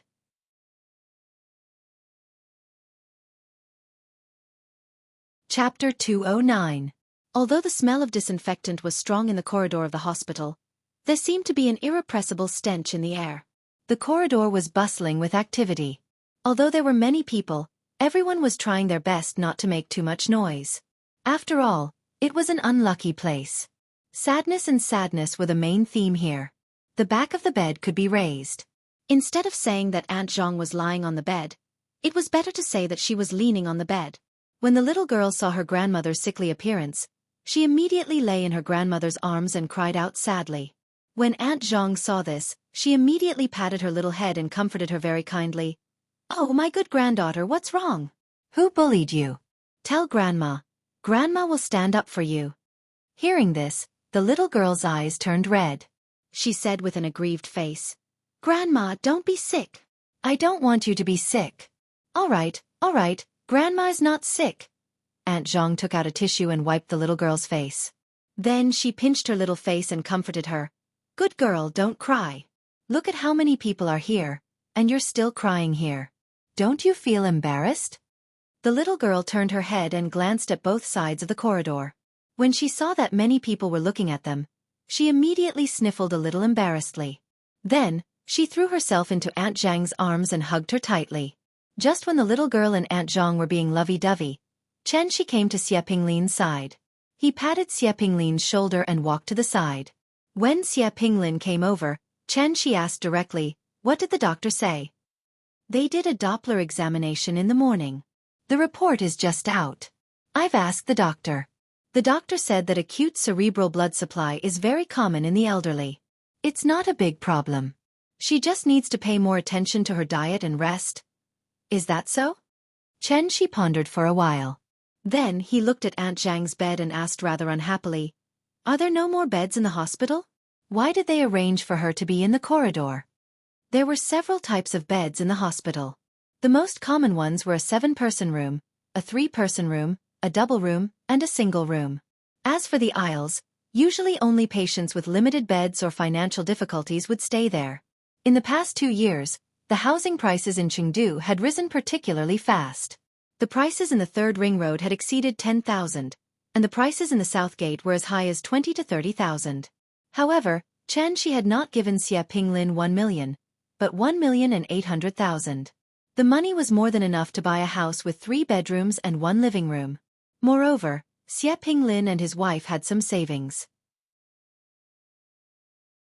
If Xie Pinglin really wanted to mistreat his own mother, Xianxia could only apologize to him. However, the real situation was not what Xianxia imagined. When Xie Pinglin heard Xianxia's question, he couldn't help but look at his expression. After realizing that Xianxia seemed to be a little angry, Xie Pinglin quickly explained, "It's not that there aren't enough beds, and it's not that I don't want to spend money. It's just that my mom doesn't agree. Originally, I arranged a double room for her, but after my mom woke up, she felt that there was nothing wrong with her. She was afraid that it would be a waste, so she insisted that the nurse move her to the aisles. She wouldn't listen no matter how I persuaded her. Since she didn't want to, I had no choice but to let it be." Speaking of this, Xie Pinglin was also quite depressed. In fact, the hospital bed fee was not too expensive. There were clearly beds in the ward, but as a son, he let his mother stay in the aisles. Therefore, he had been looked down upon by many people these 2 days. "Then it seems that I've misunderstood you.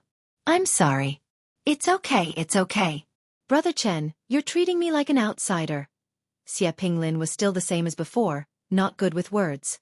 Therefore, Xianxia changed the topic and asked about their recent situation. Their child was still young. Once Aunt Zhang fell ill, there was no one to take care of the child. A place like the hospital was obviously not suitable for children to stay for long, so Kai Shuqin was now at home taking care of the child all day. The two of them chatted for a while. Seeing that Aunt Zhang had coaxed the little guy, Xianxia went to Aunt Zhang's bedside and took her pulse. Aunt Zhang's current situation was indeed similar to what the doctor said.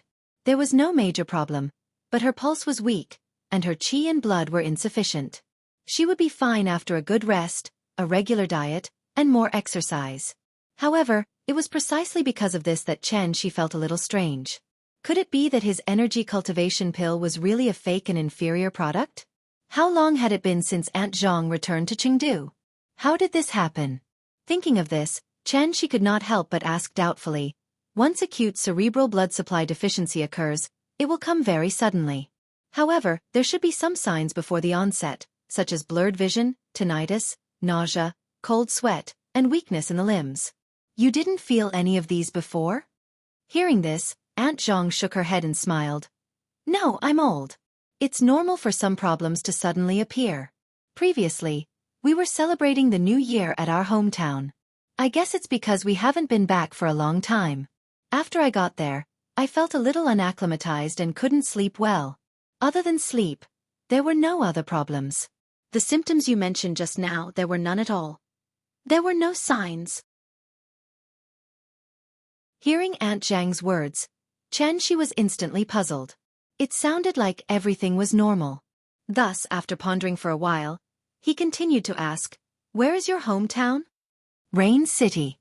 Although Rain City was a prefecture-level city, due to geographical reasons, its economic development was very slow.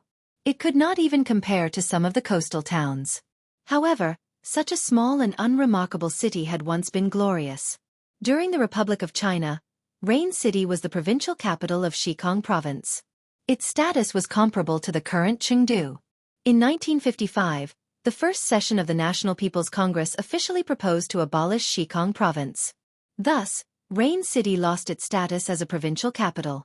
This place was surrounded by mountains on all sides. The terrain was narrow and it was inconvenient to travel. After Xikang Province was abolished, Rain City's development was greatly affected. It was gradually reduced to an 18th-tier small city. Later on, Rain City finally walked into the eyes of the entire nation again. However, it was because of the 4.20 earthquake in 2013.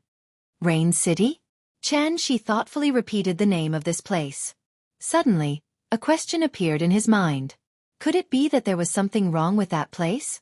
Aunt Zhang was still lying on the hospital bed, so Xianxia did not ask much. The most important thing now was to let the old lady rest well and recover her body.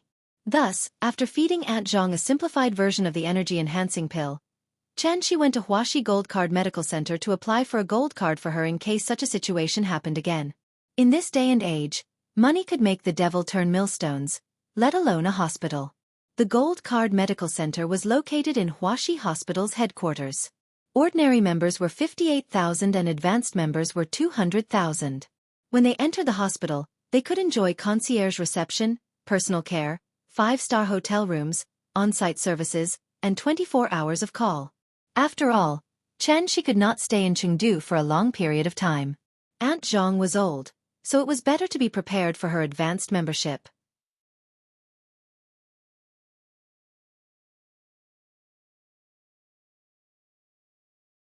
But this time, when she saw Xianxia and his family enter the door, Kai Shuqin's attitude changed drastically.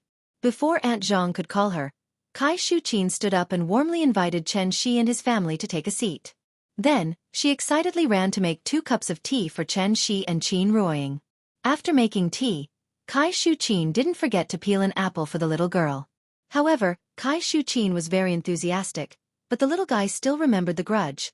After being ignored by Kai Shuqin last time, the little guy especially disliked this strange aunt. Therefore, when the little guy saw Kai Shuqin about to hand the peeled apple to her, she suddenly turned her head, snorted twice, and climbed from Qin Ruoying's lap to Xianxia's lap. Qin Ruoying was a little confused. After thanking Kai Shuqin very politely, she took the apple and prepared to feed the little guy. But at this time, the little guy was lying in Xianxia's arms. No matter how she called, the little guy was unwilling to raise his head. Kai Shuqin could not find a way out of this situation due to his outburst of anger. After smiling at Xianxia a little awkwardly, Kai Shuqin let Aunt Zhang take care of the child, and she quickly walked to the kitchen to prepare dinner. Xianxia used 1.8 million to solve the conflict in Aunt Zhang's family, and also made Kai Shuqin completely change. After all, the little guy was not a stingy person. She also saw the changes in Kai Shuqin. As a result, during dinner, the little fellow finally stopped giving her attitude and sat obediently on the chair to gorge himself on the food. At the end of the spring festival, the family happily ate the homemade hot pot. That taste! It was simply unimaginable. After dinner, the family prepared to go out for a walk. Aunt Zhang's house was diagonally opposite the Wuho temple, so when they walked to the street, they saw the street was full of red lanterns, and the street was full of tourists. The family came to the entrance of Jinli to take a look. After seeing that there were many tourists inside, they dismissed the idea. Therefore, Qin Ruoying suggested that they go to the movies. And her suggestion was immediately seconded by the little guy. The little guy had never seen a movie before. And it was not only her. Even Aunt Zhang had never seen a movie before. Of course, it was not that Aunt Zhang had never seen a movie before, but she saw an old theater in the past. The screen was much bigger than the current IMAX, and could accommodate thousands of people at a time. Aunt Zhang's impression of the cinema was still in the 1980s, so she did not really want to go. Seeing this, the little guy was immediately unhappy. He stomped his feet and insisted that his grandmother go with him. Aunt Zhang could not persuade him, so she had no choice but to agree. Therefore, Kai Shuqin went home to take care of the child, while Aunt Zhang and Xia Pinglin accompanied Chen Shi's family to the movies. When buying tickets, Chen Shi actually wanted to buy tickets to the Red Sea operation. However, the little guy was the main character today, so he had no choice but to buy Bonnie Bears. The 4 adults accompanied the child to watch an animated movie. After all, it was an animated movie for young children. Chen Shi originally accompanied the little guy into the theater with the mentality of completing a mission. However, after watching it, he felt that the movie was much better than he had imagined. Apart from the joy and humor, it was also filled with a strong sense of fatherly love and warmth. When the little guy saw the part where Baldy Chong missed his father, he actually cried. Perhaps it was because he thought of the time when he did not have his parents by his side. The little guy cried so hard that he could not stop no matter how Qin Ruang comforted him. In the end, it was Chen Shi who comforted him that the little guy finally stopped crying. Now that she was crying, it was worth the price of the ticket. It was already very tiring to be highly focused while watching a movie. Moreover, the little guy had cried for a while just now, so he fell into a deep sleep as soon as he left the cinema. The cinema was not far from home, so they did not take a taxi on the way back. As they walked, Chen Shi started chatting with Auntie Zhang. Aunt Zhang, I heard that Rain City is also a tourist attraction? Look, it's rare for Nian to come here. Why don't we go to your hometown and have some fun? Chen Shi was still brooding about the energy cultivation pill's failure, so he deliberately led the conversation to that place. However, when Aunt Zhang heard his words, she waved her hand and laughed. Rain City is a city. My hometown is dozens of kilometers away from Rain City. It's in a small town in the county. What's so fun about a remote place like that? The countryside is even better. Look, Nian has been in big cities like Zhonghai and Shangjing since she was young. Let's take her to see the countryside. Maybe it will be good for her future growth. Aunt Zhang had always attached great importance to Nian's education, so Chen Shi's words immediately touched her heart. Wasn't Mango TV's transfiguration meter very popular? Let the children in the city live in the countryside for a period of time. Let them experience the hardships of life and learn to be grateful. Of course, the values of the program itself were distorted and lacked respect for people. The reason why the children fell was not because the family was rich, but because of improper education. Therefore, the education of the children was very important to the parents.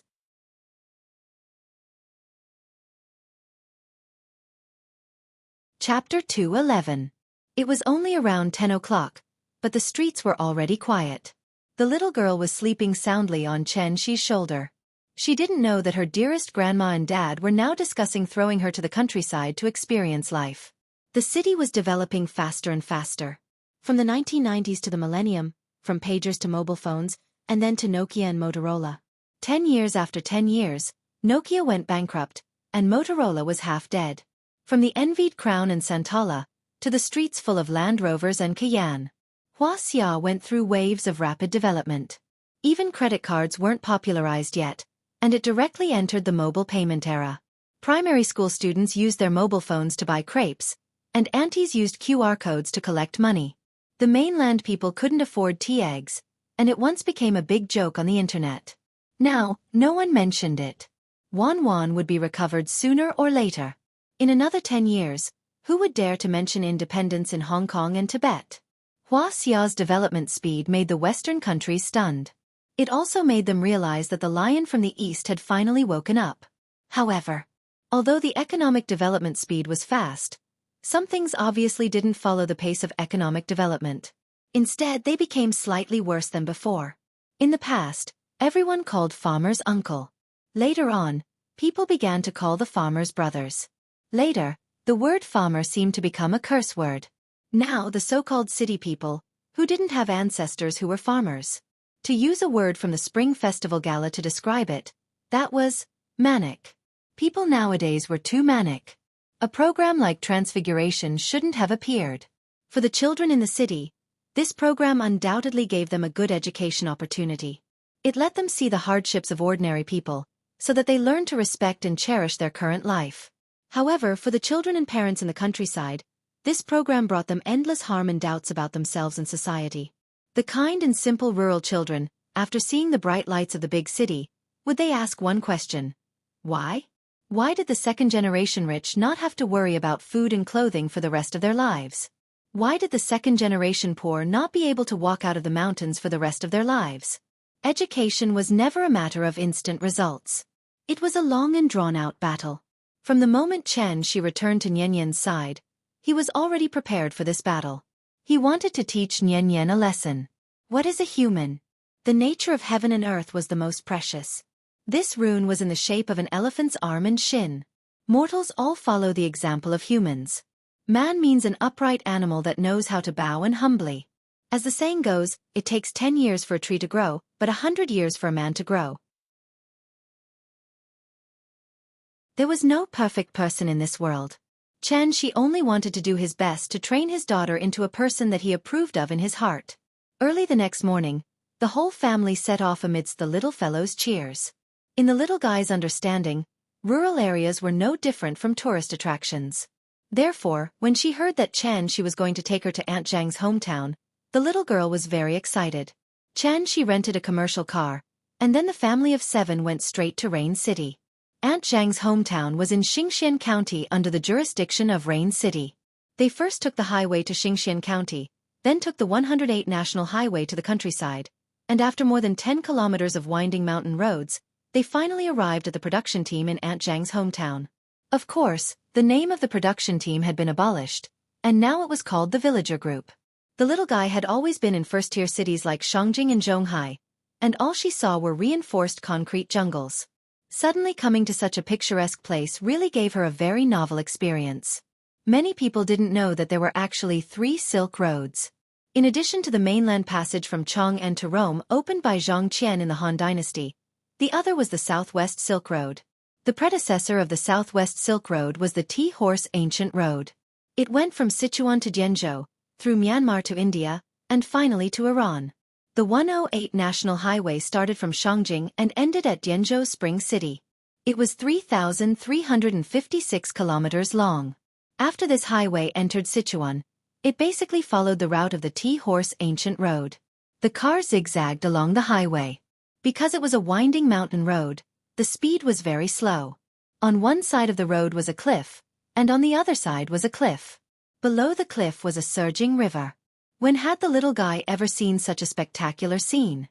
Therefore, she was very excited to lie on the car window, looking at the river under the cliff and constantly exclaiming. Most of the rural areas in the north were concentrated, while the rural areas in the south liked to live separately.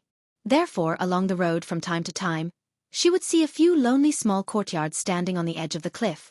When the Beijing-Kunming Expressway was not built, the 108 National Highway was the only way to go from Sichuan to Jianghu.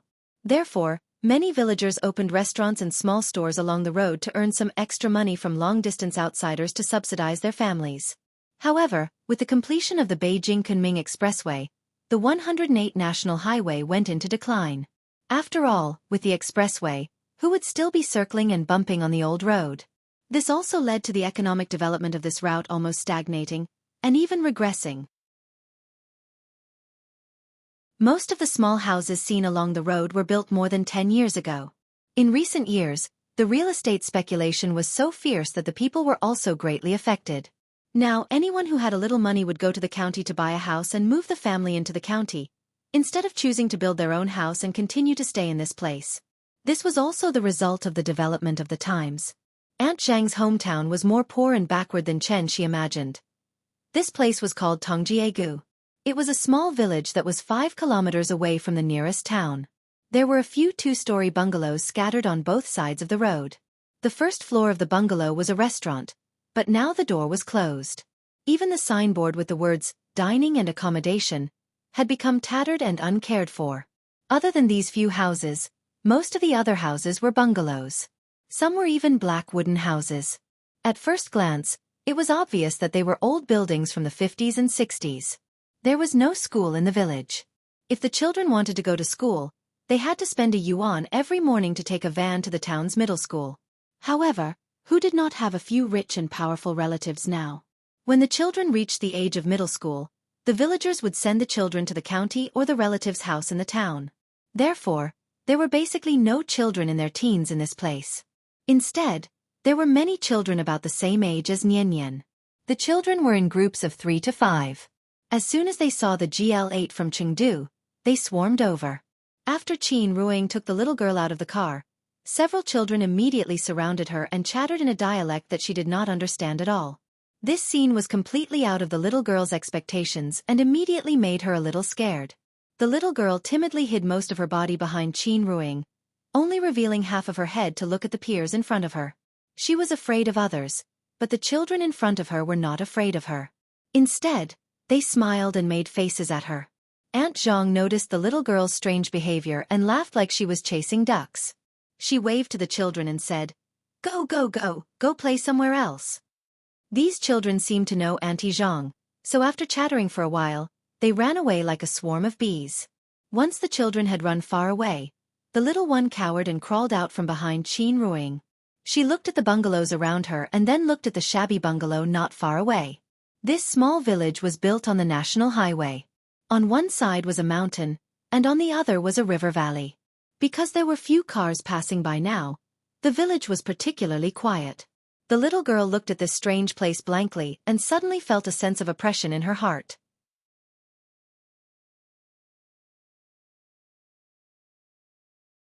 Chapter 2:12. The sunshine of the 7th day of the Chinese New Year shone on her head, but the little fellow's heart was cold. Was this the countryside? Why was it different from what she had imagined? National Highway 108 went straight through the village, and all kinds of old buildings were not arranged neatly on both sides of the street. The arrival of Chen Shi's family caused a lot of noise here, so that many villagers leaned out to observe them silently. The village was not big, and one could see the end of it at a glance. On the left side of the road was a mountain, and a muddy road went straight up the mountain. On the right side was the valley and large fields. The wheat fields in winter were not as beautiful as in autumn. The withered yellow straw was scattered on the field in a disorderly manner, and it was a scene of withering. The car had been booked by Chen Shi, but there were no hotels nearby, so the driver could only drive back to the county to stay. Of course, his expenses for these few days were naturally all on Chen Shi's head.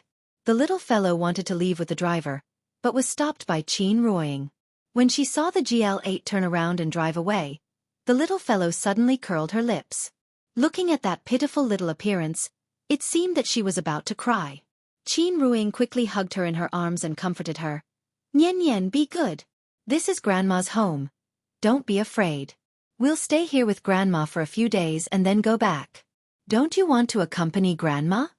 Hearing this, the little fellow said with grievance, "I want to be with Grandma, but I don't like it here.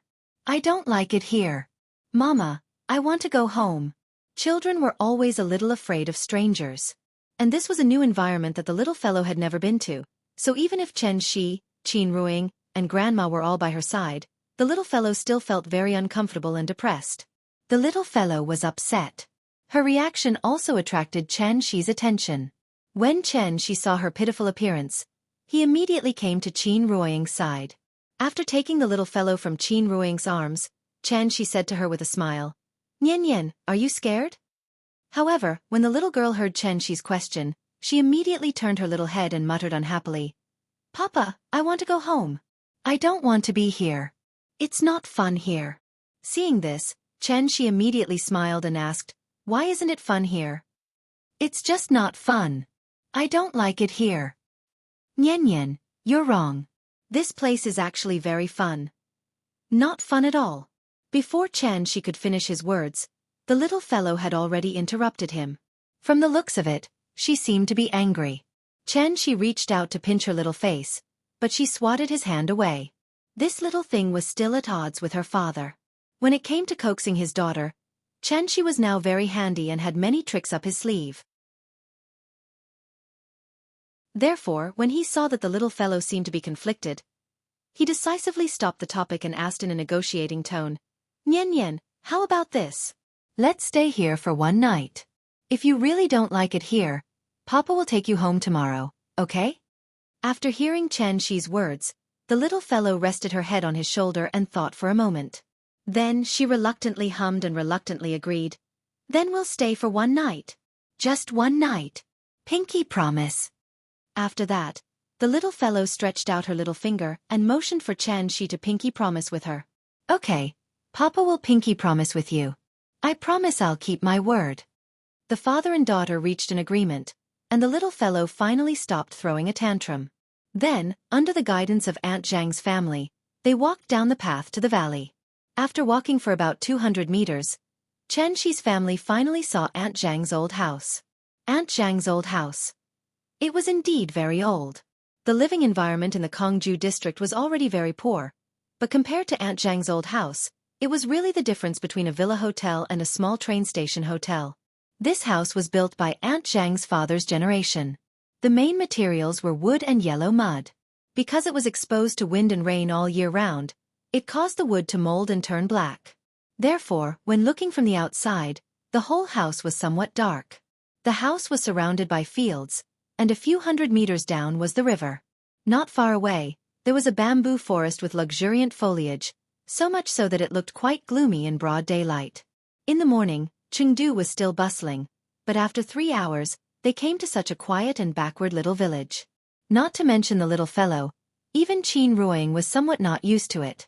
Although the little fellow had already agreed to stay here for one night, when they were close to the house, she was still somewhat unwilling. She kept twisting her body and shouting for Xianxi to put her down. Xianxi did not say much to her. He carried her directly into the house. At this time, it was right to cut the Gordian knot. After letting her get used to it, naturally, she would not be as resistant as she was now. In reality, Xianxi really thought that this place was not bad. The mountains were clear and the water was clear, and the land was full of outstanding people. Although the house was a little simple, it was good in terms of peace and comfort. Moreover, the spiritual energy of heaven and earth here was very rich.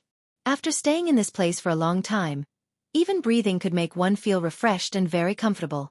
A few days ago, Aunt Zhang suddenly fell ill, so Xie Pinglin hurriedly brought the old lady back to Chengdu. They had only been away for a few days, so there was obviously the smell of smoke in this house. This house was actually very big. Looking at it now, it was 4 bedrooms, 1 living room, and 1 kitchen. Overall, it was very good. The only bad thing was that there was no bathroom, so it was very inconvenient to take a bath. Moreover, the bathroom was a latrine, the kind that was extremely smelly. Aunt Zhang was already prepared for this. The bungalow by the street used to be a hotel. There were toilets and bathrooms on the first floor. Aunt Zhang had already informed the owner of the house, so Xianxi's family could go there if they wanted to wash up. After Xianxi carried the little girl around the house, the little girl gradually relaxed, so she turned her little head and began to look around. There was a TV in the living room at home, but it was a small color TV from the 80s and 90s. There was no wall paint in the old house. After a layer of lime was casually applied, newspapers were pasted on the wall as wallpaper. Most of these newspapers were from 30 to 40 years ago. So many of them were already yellowed and rolled up. There was also a portrait of Grandpa Mao on the wall. It was a common poster of that era, so it looked quite old. Although the house was old, it was very clean. Although furniture like the wardrobe and table were old, because of its age, it had a different kind of charm. Perhaps it was because the house and furniture were made of wood that there was always an indescribable wood fragrance in the house. It was very comfortable to smell. Overall, this house was a little too simple on the outside, but the other places were really not as bad as the little girl had imagined. After roughly understanding the internal structure of the house, the little girl could finally accept the fact that she would be staying here for a night. Therefore, she came to the living room under Aunt Zhang's call, then sat on a small stool and ate oranges.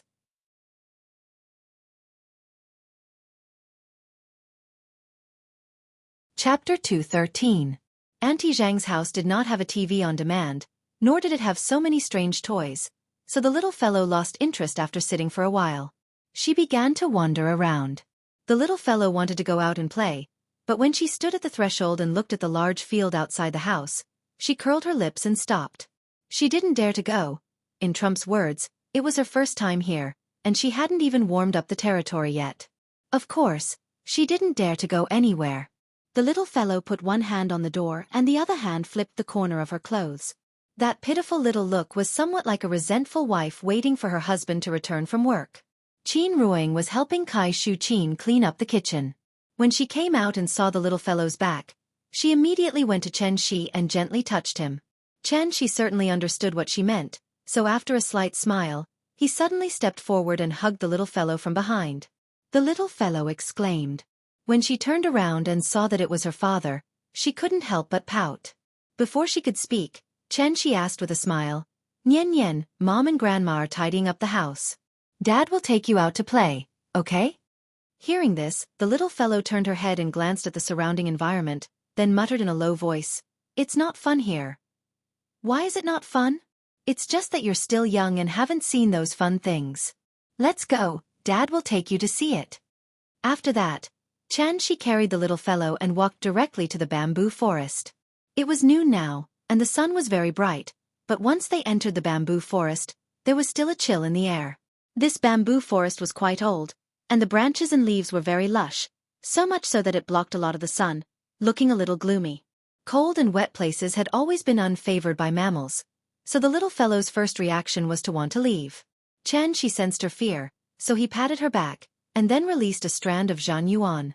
Under the true essence, the little fellow immediately had a warm and comfortable feeling, which also gradually calmed her slightly trembling little body.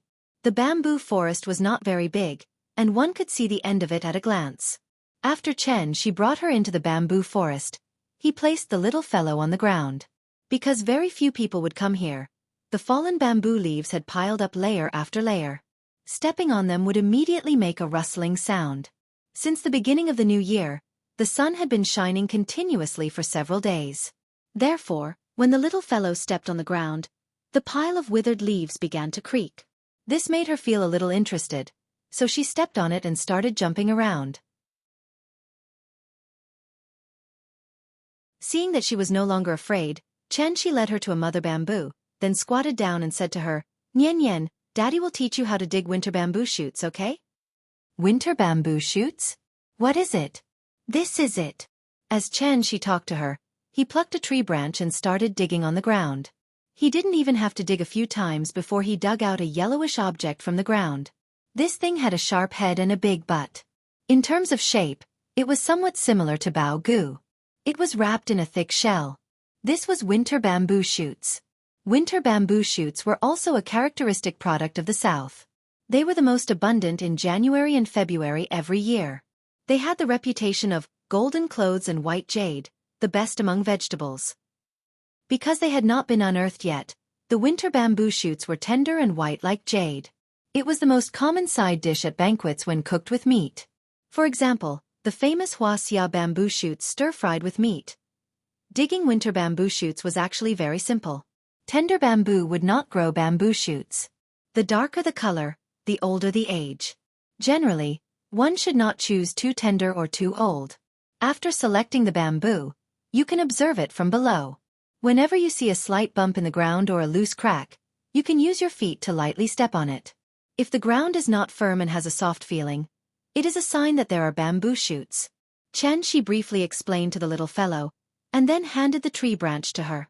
Digging bamboo shoots required a small hoe, but Chen Shi could not find a hoe for the time being, so he could only secretly use his Xianxia to loosen the soil for her when the little fellow was digging. Under the guidance of Chen Shi, the little fellow chose a new bamboo and began to dig below. After digging a few times, she felt that the tree branch seemed to have touched something. Her eyes could not help but brighten, and she dug harder. Sure enough, when she dug around the hard thing and dug out the surrounding soil, a winter bamboo shoot buried in the soil finally appeared in front of her eyes. "Papa, I dug it out. I dug it out." After the little fellow pulled the winter bamboo shoot out of the ground, she did not care about the mud on it, grabbed the winter bamboo shoot and waved it excitedly. But at this moment, an accident suddenly occurred. The little fellow held the winter bamboo shoot in front of Chen Shi as if she was presenting a treasure.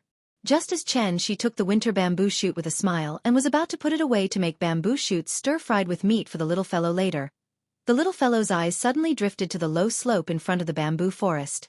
Following which, she was so frightened that her hands started to tremble. Suddenly, she started to cry loudly. Xianxia hurriedly hugged the little fellow into his arms and comforted her, and then looked back with a livid face. There was a person behind them. Xianxia knew about the arrival of this person, but he thought that the other party was a villager here, so he did not pay attention to him. But he did not expect that after seeing this person, the little fellow was so scared that she burst into tears. A mistake. Because there was no divine sense, Xianxia could only perceive with his 5 senses. After hearing it, he did not look back. When he turned around, he finally understood why this person was able to scare the little girl to tears. It was a woman. An old woman whose specific age could not be determined. Her face was haggard, and her hair was silver. She looked like an ordinary old lady. But what was truly shocking was her attire. This old woman was wearing a brightly colored old-fashioned wedding robe. It was bright red, as dazzling as a young girl who was about to get married. The withered old woman was wearing a bright red wedding robe, and there was an indescribable strangeness about her. Xianxia's expression turned cold. After picking up the little fellow from the ground, he gently pressed the little fellow's head into his arms. Then, Xianxia's figure suddenly disappeared. When he reappeared, he was already standing in front of the old woman. Xianxia did not stand on ceremony. With one hand holding the crying little fellow, he directly slapped the old woman's head with the other. However, after Xianxia's slap, the old woman did not dodge, as if she did not see it. Her gaze was dull, and she was probably either retarded or stupid. Xianxia did not want to hurt her, but wanted to see her condition. As expected, she was just an ordinary old woman. The only difference was that she had lost her young soul. The little fellow's cries were very loud, and the moment she started crying, it had already alarmed Aunt Zhong in the room. Aunt Zhong quickly ran out of the room. When she came to the courtyard and looked at the bamboo forest, Xianxia had already returned to his original spot with the little fellow, and looked at the old woman from afar.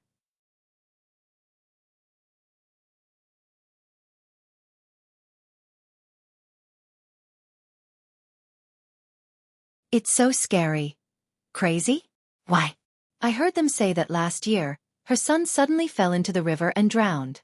Guifan couldn't figure it out and drove herself crazy. Last year? Yes, I heard it was last summer. After hearing Aunt Zhang's words, Xianxia frowned and didn't say anything for a long time. The old woman in the wedding gown's real name was Zhao Guifan. Xianxia had close contact with her before, so he knew that she wasn't simply crazy. She clearly looked like she had lost her young soul. The young soul was different from the yin soul. Losing the yin soul would only cause the body to be weak and sickly, but if the young soul was lost, it would cause the yin energy to control the young. It would cause the human heart to be dark and weak, and the 4 major diseases would come to an end. The dark heart mentioned above referred to people becoming stupid and foolish, just like what Zhao Guifan had just shown. Losing the young soul meant that one wouldn't live long. Zhao Guifan was only a few years younger than Aunt Zhong. If she was born without a soul, and it was the extremely important young soul, then she obviously wouldn't have been able to live to such an old age. Without a doubt, Zhao Guifan's sudden madness was definitely not because of her son's death, but because she had lost her young soul. A perfectly fine person wouldn't lose her young soul for no reason. Then, he thought of Aunt Zhang's sudden and inexplicable faint a few days ago. Xianxia's expression immediately darkened. This place was really a little strange. The absent-minded curse wasn't as gentle as the meditation curse. This also caused the little fellow to sleep for a long time. When she woke up, she would have to go tomorrow. The countryside wasn't like the city. There were no streetlights or billboards here. As soon as the sun set, the entire village would be completely swallowed by the curtain of night. Why did the supernatural phenomenon in the countryside continue? Wasn't it because there were too few entertainment activities in the past? At night, everyone would either wash up and go to sleep, or close the door to make little people to play. It was indeed much better than before. Every household had a TV, and everyone had a 4G phone, so after dark, everyone could watch TV and play with their phones before going to sleep. Perhaps it was because they had returned to the countryside. Aunt Zhang's family rested very early. However, at 9:30 p.m., they all washed up and went to sleep. After the lights in the room were turned off, the outside of the house was suddenly pitch black, and one couldn't even see their fingers. It wasn't spring yet, when everything was recovering. Without the chirping of birds and insects, it was particularly quiet outside the house. Lying on the bed, if one closed their eyes and listened carefully, they could even vaguely hear the sound of flowing water below the valley. Qin Ruing sat cross-legged on the bed and silently cultivated, while Xianxia kept looking in the direction of the window. Suddenly, Xianxia sat up from the bed. His movement also alarmed Qin Ruing. Qin Ruing was about to speak, but Xianxia had already gently touched the back of her hand, and then whispered, "This place is strange. It shouldn't be a coincidence that Aunt Zhang fell ill before. I'll go out and have a look. I'll be back in a while." Okay. Then, Xianxia got up and quietly left the room. After setting up a restriction to surround the house, Xianxia flew directly into the sky and carefully looked at the village in front of him from a high place.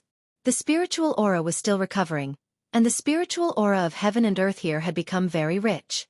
But other than that, there didn't seem to be anything strange. Xianxia carefully observed every building in the village, trying to find out what was wrong with it. But at this moment, Xianxia suddenly found that there seemed to be a figure moving on the path up the mountain. There were only two main roads in the village, one going up the mountain and the other going down the river. The moonlight tonight was very weak. Although it wasn't 10 o'clock in the evening, the road was already dark and he couldn't see anything at all.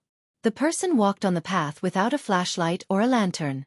He just moved forward in the dark, as if he wasn't afraid that he would fall down. If it weren't for Xianxia's eyesight that was far better than ordinary people's, he probably wouldn't have been able to find this sneaky person. So he held his breath and flew above the person's head, wanting to see what this person wanted to do sneaking up the mountain in the middle of the night instead of sleeping. However, when Xianxia got closer, he suddenly found that.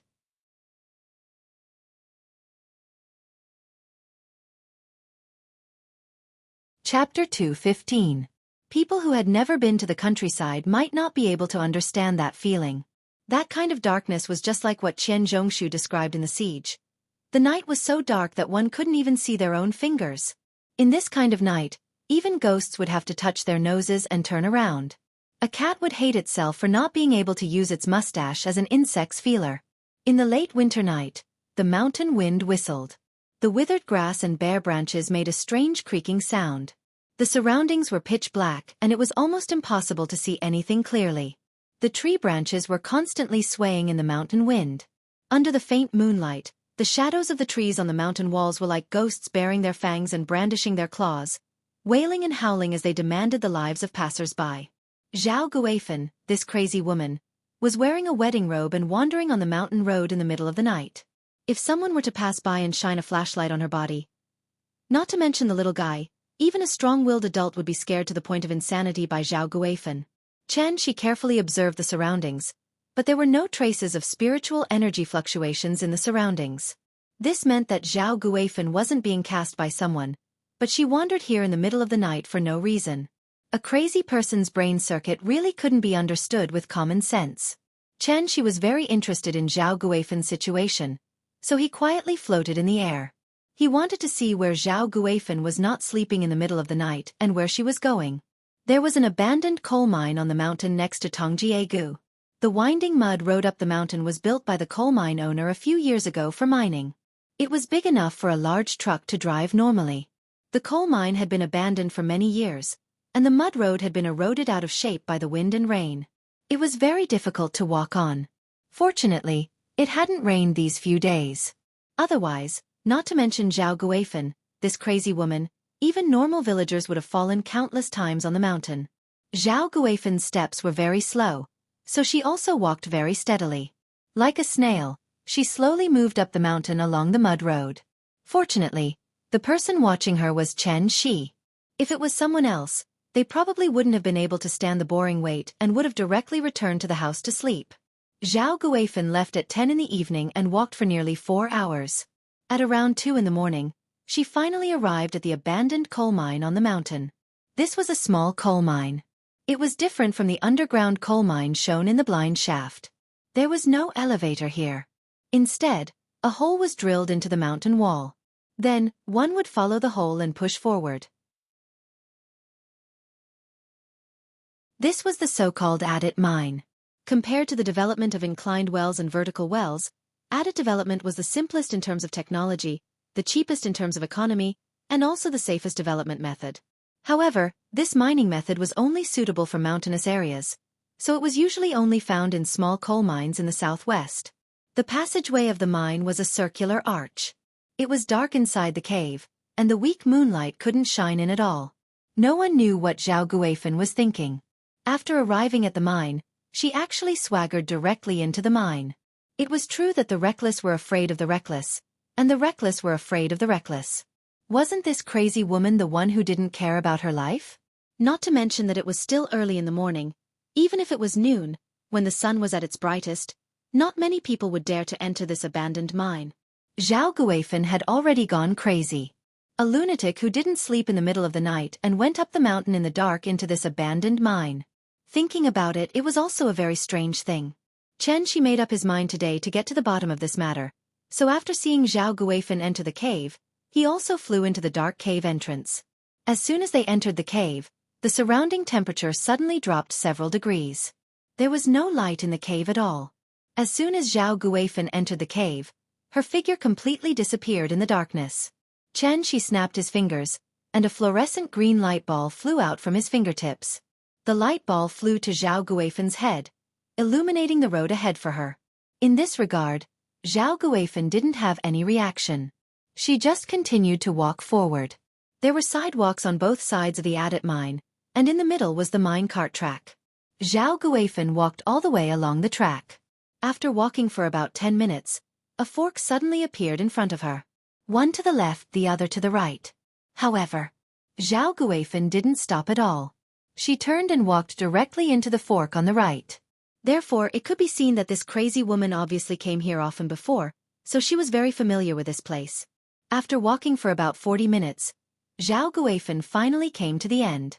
She stood at the end of the passage for a while, and then a smile suddenly appeared on her withered old face. As if she saw something, Zhao Guifan quickly went up to greet her.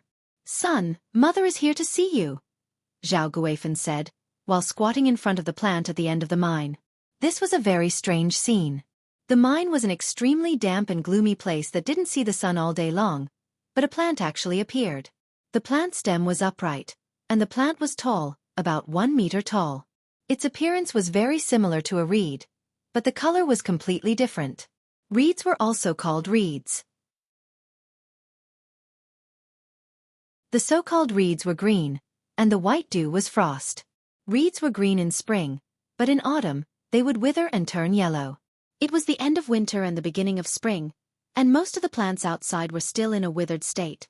But this reed-like plant that grew in the deepest part of the mine was bright red. It was bright red, and in terms of the degree of beauty, it was even more beautiful than the sea of poppy flowers. This was a very strange scene. A crazy woman in a wedding robe at this moment was like a kind mother, squatting on the ground and rubbing her cheek against the red reed.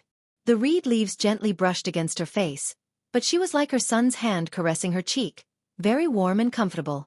She silently stood behind Zhao Guifan. When he saw this plant for the first time, he already understood why Zhao Guifan had gone crazy. Her madness was because of this plant in front of him. Although this plant looked very similar to a reed, it was not a reed at all, but a harmful plant called bloodthorn by immortal cultivators. Bloodthorn was not a very common plant in the heavenly jade world. The reason it was called bloodthorn was because this plant was bright red, and it could emit a special fragrance to attract prey to come close. Once the prey came close, their soul would be taken, and they would willingly let it suck their blood. It was strange enough that a plant that only existed in the heavenly jade world appeared on Earth, but what made She feel even more strange was, bloodthorn was a clump of plants, and as long as it grew, it would definitely grow in patches, like reeds forming a reed marsh. But there was only one bloodthorn in front of him, and it grew in such a remote and gloomy abandoned mine.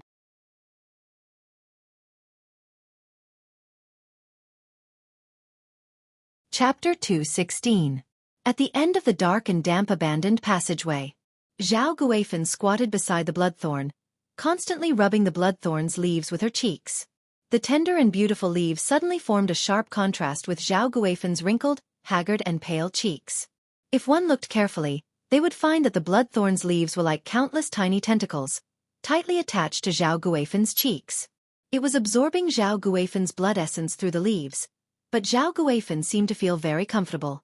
Looking at her affectionate attitude towards the bloodthorn, she would probably stay here for a while every night. It was no wonder that a crazy woman like Zhao Guifan could go up the mountain in the middle of the night without any obstructions.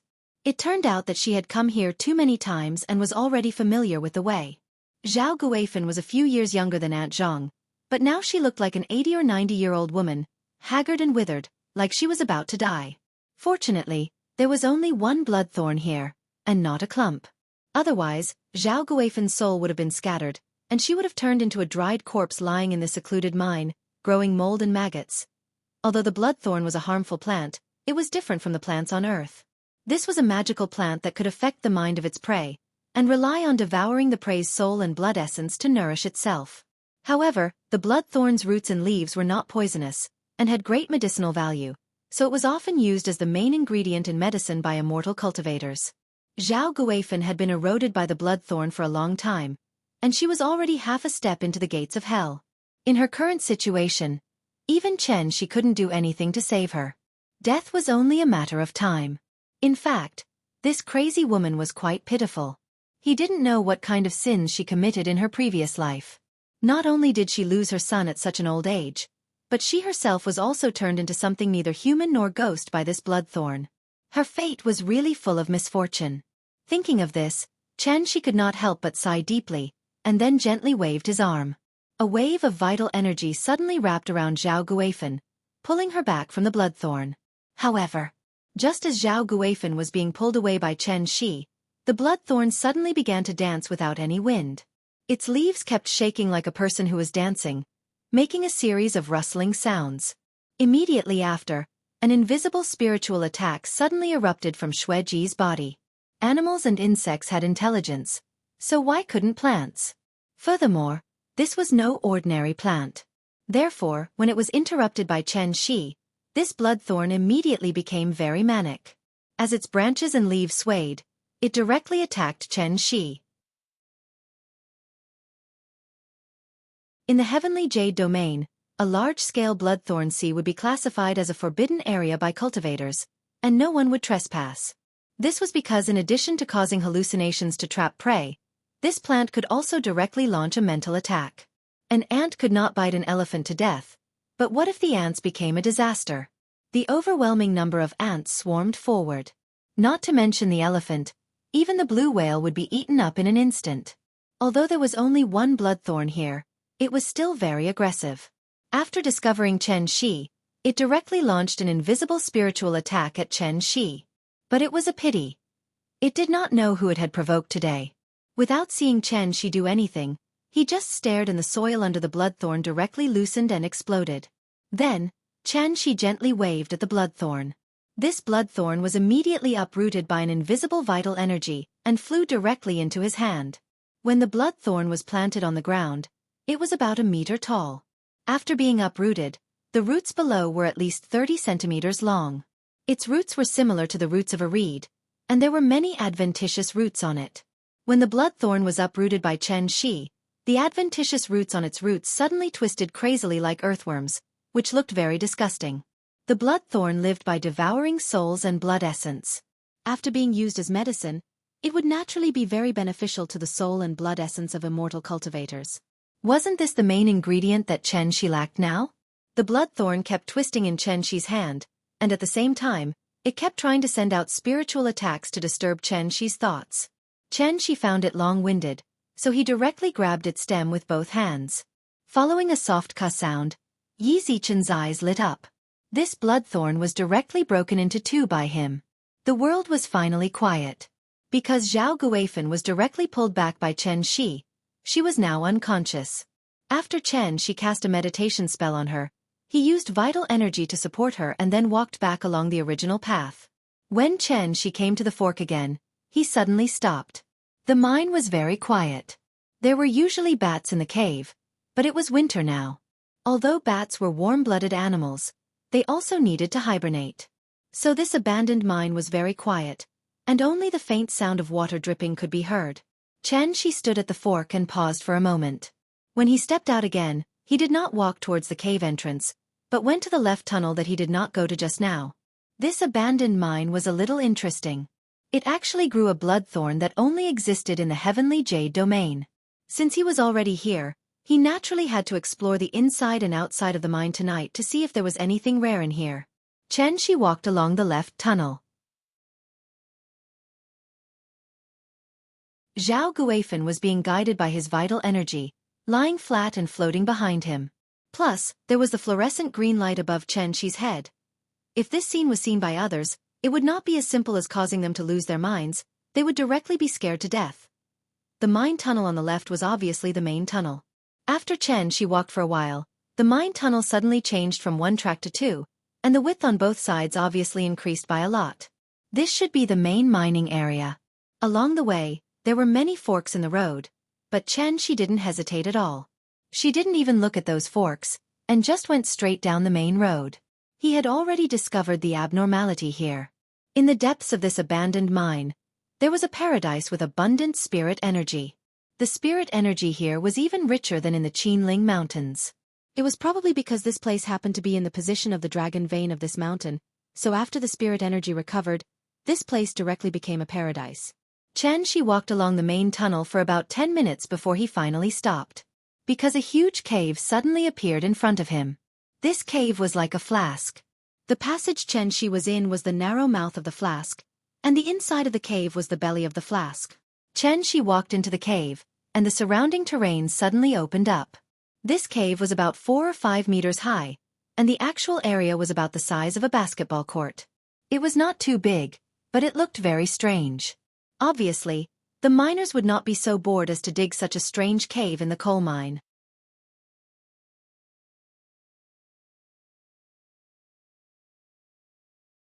Chapter 217.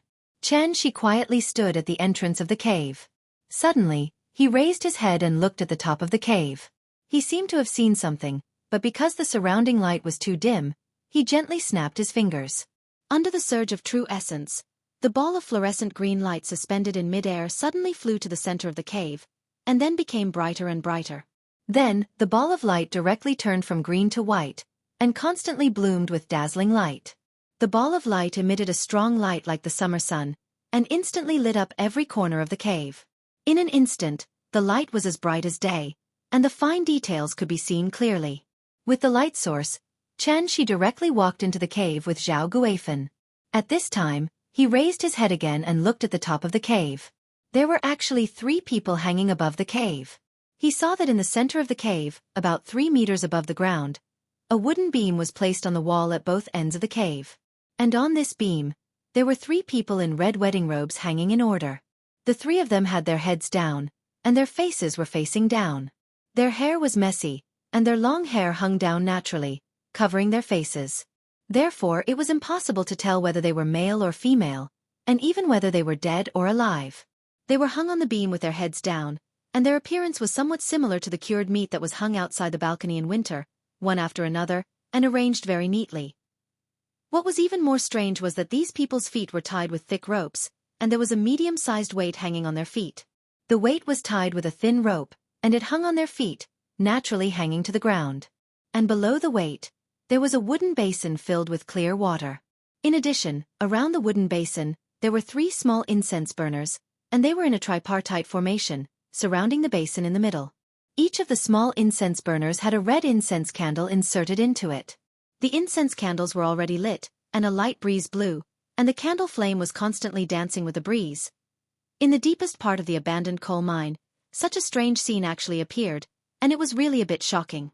Xianxia silently sized up the layout of the cave, then put Zhao Guifan down on the sidewalk outside the cave, and slowly walked into the depths of the cave.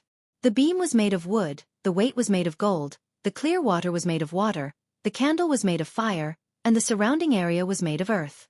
Since it was an arrangement of the 5 elements, he could calculate the time. This year was the year of Wuxia, the 2nd month of the lunar year was the 1st month of the lunar year, and the 8th day of the lunar year was the 1st day of the lunar year.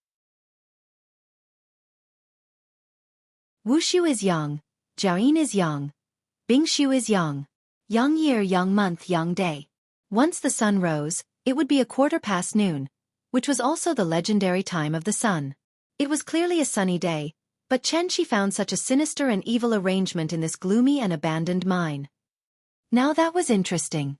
Xianxia swaggered into the depths of the cave. At this moment, The person who had been sitting cross-legged on the ground slowly opened his eyes when he heard his footsteps. Yes, there was a person in the cave. That person was sitting cross-legged on the futon below the three people in red. He was about 40 years old, wearing a black robe with a cold face, and a bun on the top of his head. This dressing was somewhat like a priest in a Taoist temple. He didn't open his eyes when Xianxia lit up the cave.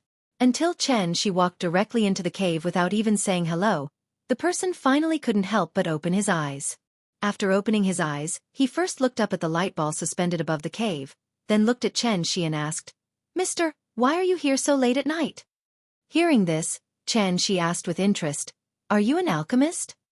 "No, I'm a warlock." "Warlock?"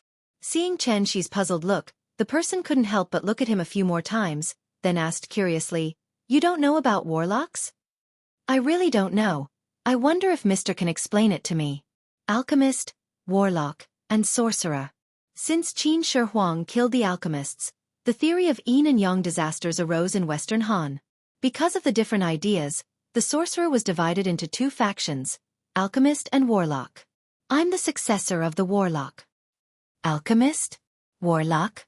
Xianxia pondered for a moment, then asked again, "What's the difference between the two?" However, when the person heard Xianxia's question, it was as if he had heard a joke. He couldn't help but shake his head and laugh. In terms of origin, there's no difference between the two.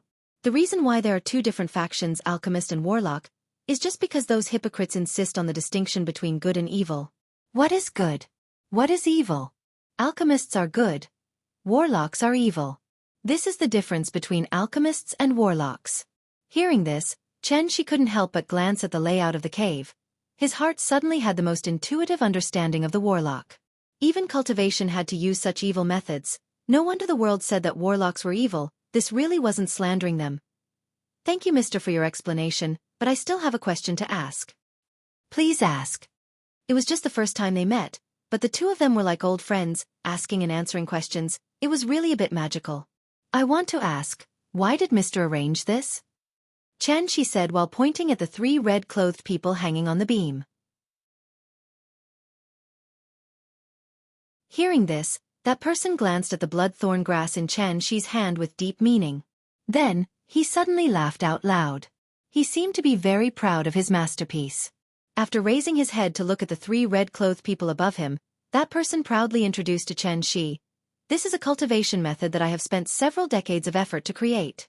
I have combined many inheritances in the world and went through untold hardships to create. I have named it 5-element soul refining technique.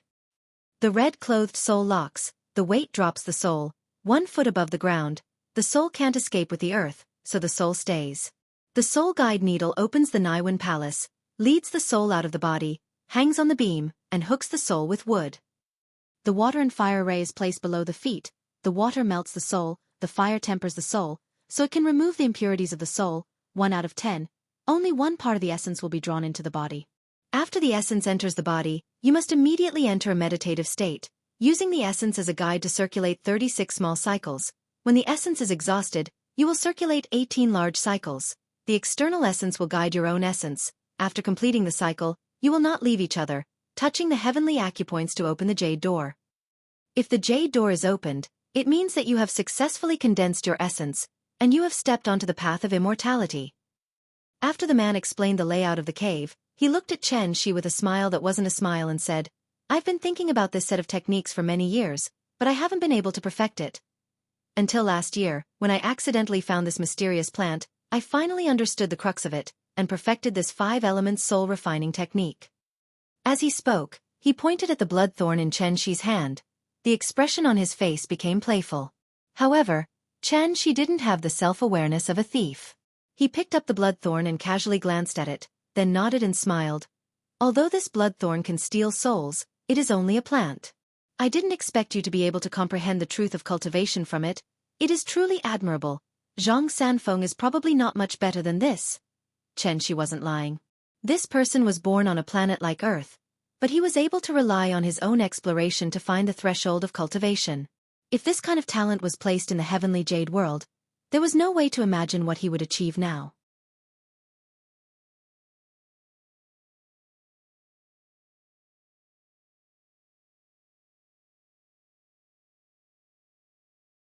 Then I would like to ask, in the past 100 years, has anyone ascended to immortality? Successfully flew into the gate of heaven? I'm afraid they haven't even seen the shadow of the heavenly gate. They worship ancient books all day long as if they're their ancestors.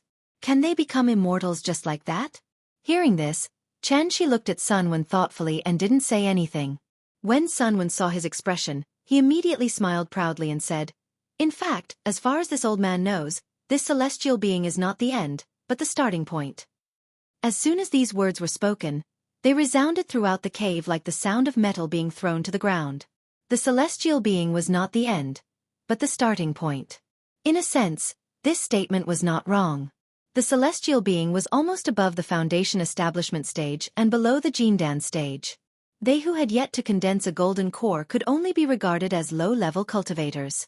They had not touched the threshold of the immortal Tao at all. At this point, Sun Wen suddenly let out a burst of strange laughter as if he was mocking something. He said with a look of disdain, "Those people keep talking about Elysium all day long and count on Elysium for everything. They're completely putting the cart before the horse. The path of flowers has never been swept by a destined guest, but the gate of heaven has been opened for you from now on. It's not that one can only ascend to immortality after opening the gate of heaven, but that the gate of heaven will only be opened for you when one's cultivation has succeeded." Very insightful. Xianxia nodded sincerely, expressing his agreement with Sun Wen's words. Sun Wen's point of view was completely different from the village's point of view. Clearly, there was still a lot of debate about the legend of the gate of heaven in this world. Xianxia didn't say anything. After Sun Wen finished his last sentence, he suddenly closed his mouth and looked at him with a faint smile. The cave was strangely quiet. A gust of cold wind came from nowhere. When the wind blew, the 3 red-clothed people hanging on the beam suddenly started to sway. It looked like 3 red-clothed female ghosts were dancing in the cave. Xianxia held the bloodthorn grass and stood casually not far from the cave entrance. Sun Wen looked at the bold young man in front of him with a half-smile. After a moment of silence, Xianxia finally broke the silence. "I have another question to ask. Please speak. Sir, why are you telling me these things?" Hearing this, Sun Wen suddenly laughed and said, "This old man has been in seclusion for a long time, and it's been many years since I've chatted with someone like today." Speaking of this, Sun Wen's expression changed, and a fierce light appeared in his eyes. He said coldly, "You and I can be considered to be fated, but unfortunately, in addition to trespassing on my cave residence today, you also destroyed the immortal grass that I have painstakingly cultivated for many years. I'm afraid you can only pay for this with your life." Why would he say so much to a young man he didn't know? Wasn't it because he had created a peerless cultivation method, but there was no way to publicize it? Only the dead could keep a secret. Therefore, from the moment Xianxia stepped into the cave, Sun Wen had no intention of letting him leave alive. Seeing this, Xianxia couldn't help but sigh deeply and said, "Sir, you have great talent, but it's a pity that you've gone astray." "What a pity!" With that, he held the bloodthorn grass with his right hand and raised his left hand, making an inviting gesture to Sun Wen.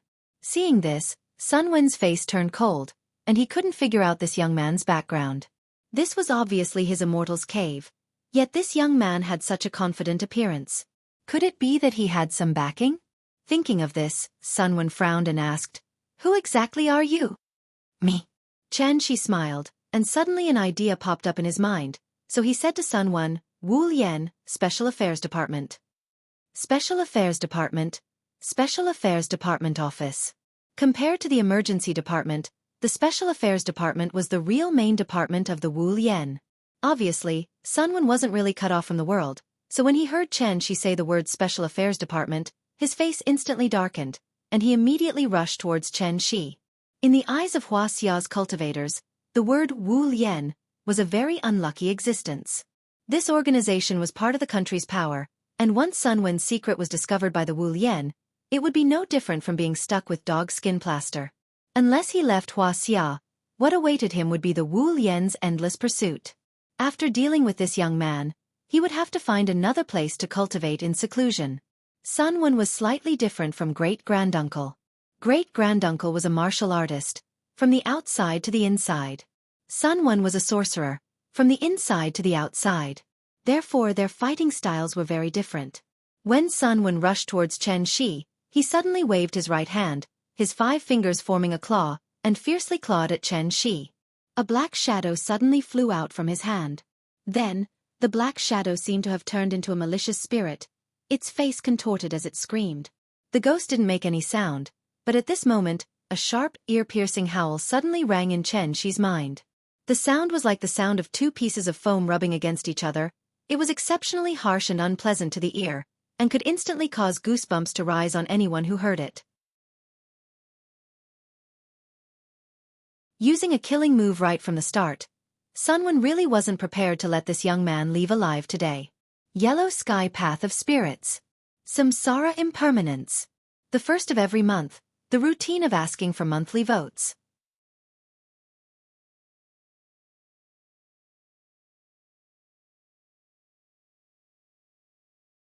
Chapter 219. Sun Wen's claw was very similar to the 9-in white bone claw. As he waved his claw, a ghost shadow suddenly appeared in the air and went straight for Xianxia. Looking at the way the ghost was moving, it was obvious that this move must be a combination of internal and external attacks. Not only could it hurt the enemy's body physically, but it could also affect the enemy's soul spiritually. It was extremely evil. The malicious ghosts kept howling, and invisible sound waves came one after another. Xianxia was not affected at all. He stood in place with a smile, and his heart was constantly trying to figure out Sun Wen's cultivation method. When the black shadow was about to pounce on him, Xianxia finally made a move. He raised his left hand and pointed a finger at it. That black shadow was like a shadow that had seen the sun. It screamed miserably and disappeared in mid-air. Sun Wen could not help but raise his eyebrows when he saw this. He knew that he had encountered a tough opponent today. After Sun Wen called himself a virtuous teacher, he was actually the successor of Zhang Jiao. As a top-notch necromancer after Su Fu, Zhang Jiao had attained a peerless cultivation base with the art of peace and peace that he had obtained from an unknown source.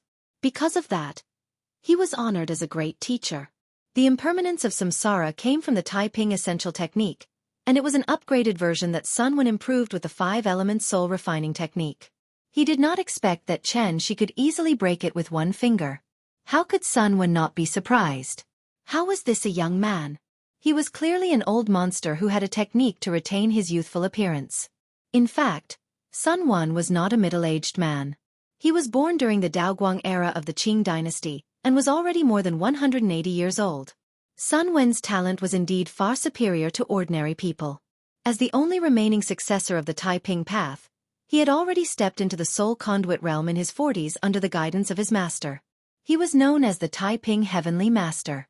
After becoming a Heavenly Master, Sun Wen was not willing to be mediocre.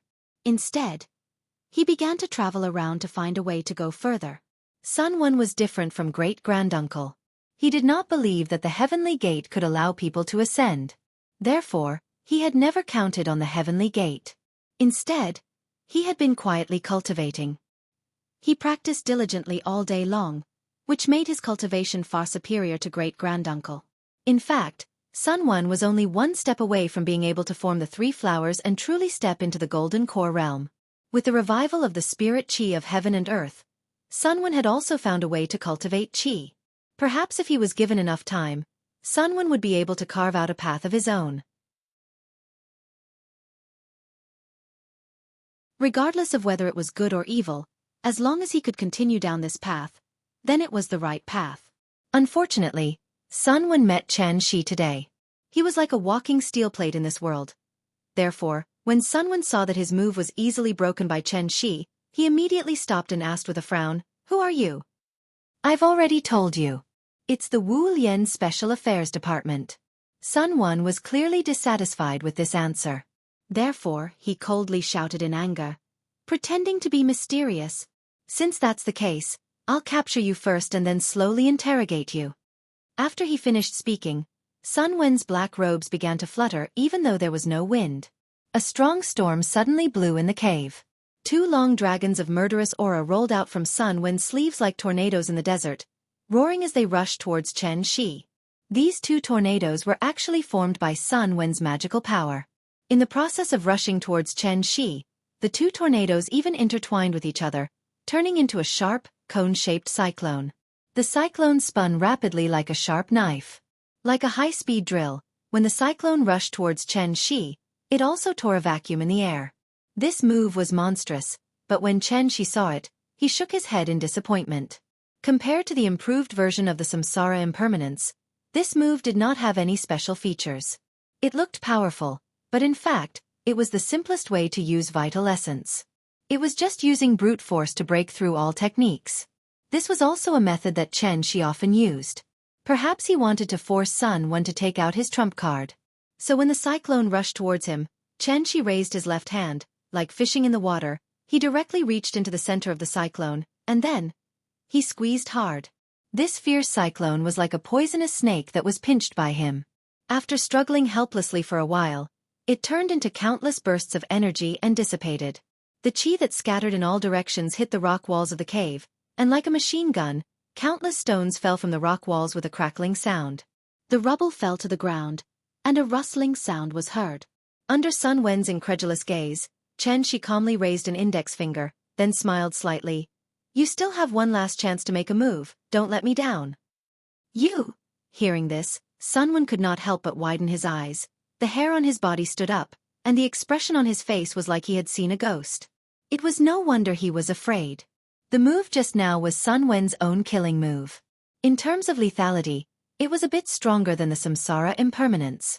It was not that he was boasting, but as long as this move was used, even a great master in the gang state would be instantly turned into minced meat. But after Xianxia put her hand in, she acted as if nothing had happened. Sun Wen couldn't help but have some thoughts of retreating. Who was this young man? Did he come here specifically for him?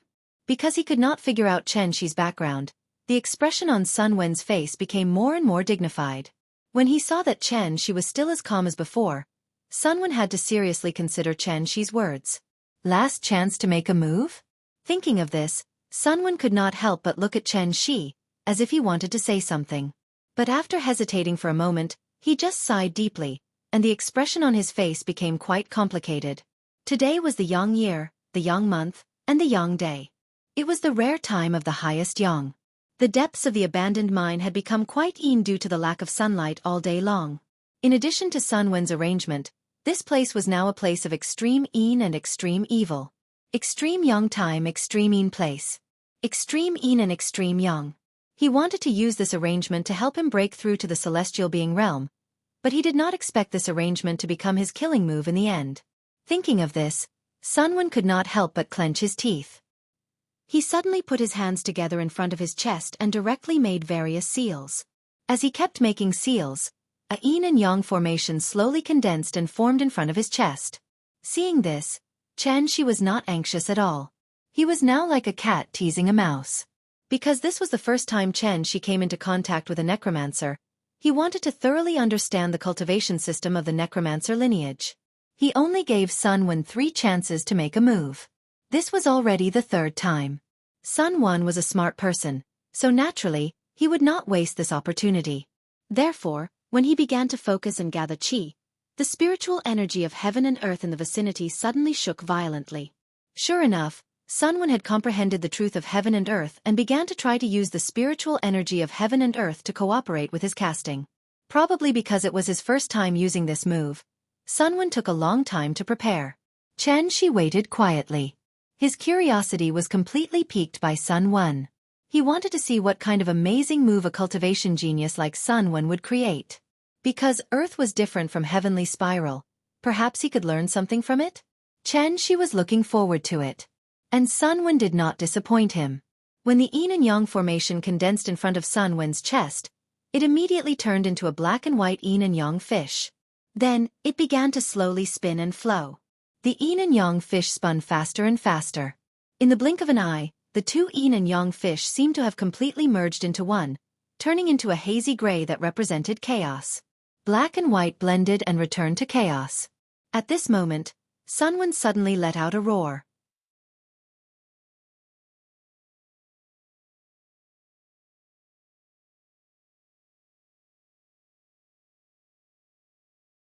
Chapter 220. Tai Chi gave birth to yin and yang gave birth to the 4 divisions, and the 4 divisions gave birth to the 8 trigrams. Tai Chi was the fusion of vitality before heaven and earth were separated. It was the beginning and the unity of the universe. Simply put, Tai Chi represented chaos and yin and yang. The four divisions were the five elements. Metal, wood, water, and fire represented north, south, east, and west respectively. Earth was in the center of the four divisions and did not exist in the cycle of the four divisions. Therefore, it was also called the central earth, representing heaven and earth. Only with heaven and earth would there be the four divisions. Without heaven and earth, there would naturally be no four divisions. Therefore, earth was the first of the five elements and the beginning of all things. The mountain and river seal belonged to the earth element. This was Sun Wen's strongest killing move. The moment the mountain and river seal was formed, Xianxia could not help but raise his eyebrows. He could not help but have a serious expression on his face. Sun Wen had actually seen through the five elements and reversed yin and yang from the four divisions. From this, he had touched the true essence of Tai Chi with his strength as a peak diviner. He had actually struck out an attack that was not inferior to the divine generals when he burned his essence blood. Just this move alone was enough for Sun Wen to surpass many cultivators in this world. Just as the black and white yin-yang fish turned into a gray ball of light due to the high-speed rotation, Sun Wen's face deteriorated at a speed visible to the naked eye. Just now, he looked like a middle-aged man in his 40s. However, in the blink of an eye, his hair and beard were all white. He looked like an old man with half a foot in the ground. His haggard and weak appearance was somewhat similar to Zhao Guifan, who had lost her young soul and had her blood sucked by the bloodthorns all day long. Blood flowed from his 7 orifices and his face was rapidly aging. However, Sun Wen's eyes suddenly flashed with joy. After pushing the gray ball of light towards Xianxia, he couldn't hold it in anymore and let out a long howl of excitement. Success! The gray ball of light was formed by Sun Wen's true essence and Dharma power. It contained his lifetime of cultivation. It was like a ball of smoke in a bubble. As it flew toward Xianxia, the ball of light seemed to be constantly rolling and rising. In terms of appearance, there was nothing strange about it. However, in Xianxia's opinion, this ball of light was not simple. Sun Wen did not disappoint him. Thus, Xianxia couldn't help but laugh. Earth element? You've come at the right time. Watch me use my lightning technique to break your earth element technique. The 5 elements mutually reinforce and counteract each other. Zhan represented thunder, and Sun represented wind.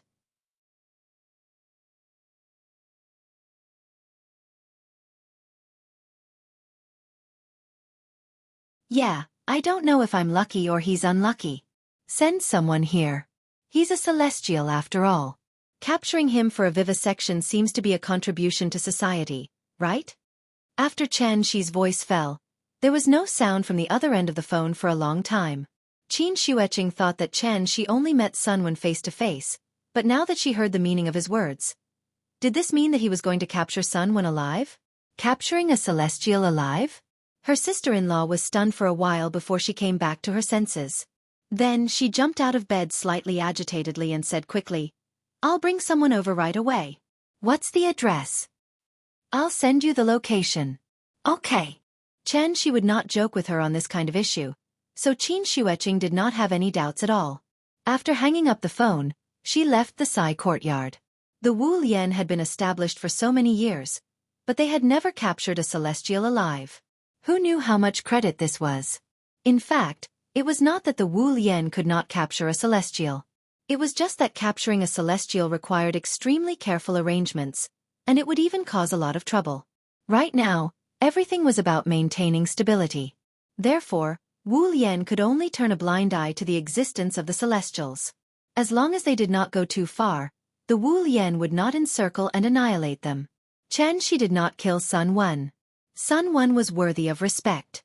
After all, objectively speaking, if Sun Wen cultivated in the Tianyuan world for 500 years, perhaps his achievements would far surpass Xianxia's.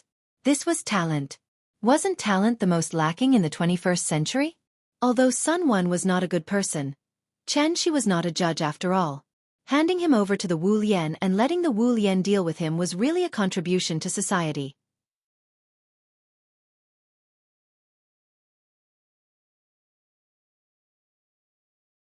Chapter 221. The next day. Dawn had just broken when the villagers who had woken up early realized that there were many police cars in the village. Actually, the earthquake last night had awakened quite a number of people. However, Rain City had already experienced 2 major earthquakes, so a magnitude 3 or 4 earthquake was no different from a scratch in everyone's eyes. Therefore, the villagers who had woken up early did not discuss the earthquake last night. Instead, they gathered at the entrance to the mountain and whispered to each other about the situation on the mountain. The path up the mountain had already been sealed off by the police. Once the villagers got close, they would be politely asked to leave by the police. According to Old Wang, who had woken up at 6 o'clock to feed the chickens, he had even seen an armored vehicle drive up the mountain with his own eyes. Old Wang was a person who liked to talk big all the time, so everyone snorted at his words. If an armored vehicle was here, why didn't he say that there were planes and tanks? In the end, Old Wang had a flash of inspiration. He pointed at the new tire marks on the ground and asked everyone to examine them. Only then did everyone reluctantly believe his words. There were many families in Jianghu who were professional truck drivers. Therefore, they were very knowledgeable about tire marks. The tire marks on the yellow dirt road did not seem to be left behind by a truck.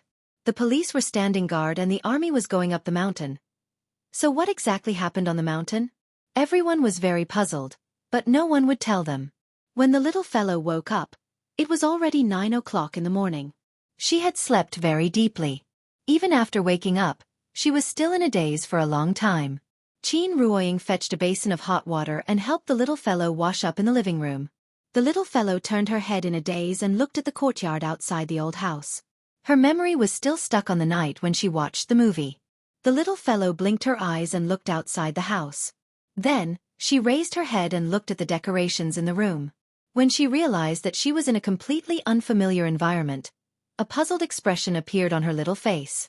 Qin Ruoying put away the wash basin and hung up the towel. Just as she was about to bring her to the kitchen for breakfast, the little thing suddenly changed her face like a master of Sichuan opera. Her little mouth suddenly pouted, and she burst into tears with a wah. Her parents had actually taken her to such an unfamiliar place while she was asleep. This was something that the little guy could not accept at all. Perhaps it was because she was scared, or perhaps it was because she had been wronged, but the little girl was crying so hard that people couldn't help but want to hold her in their arms and take good care of her.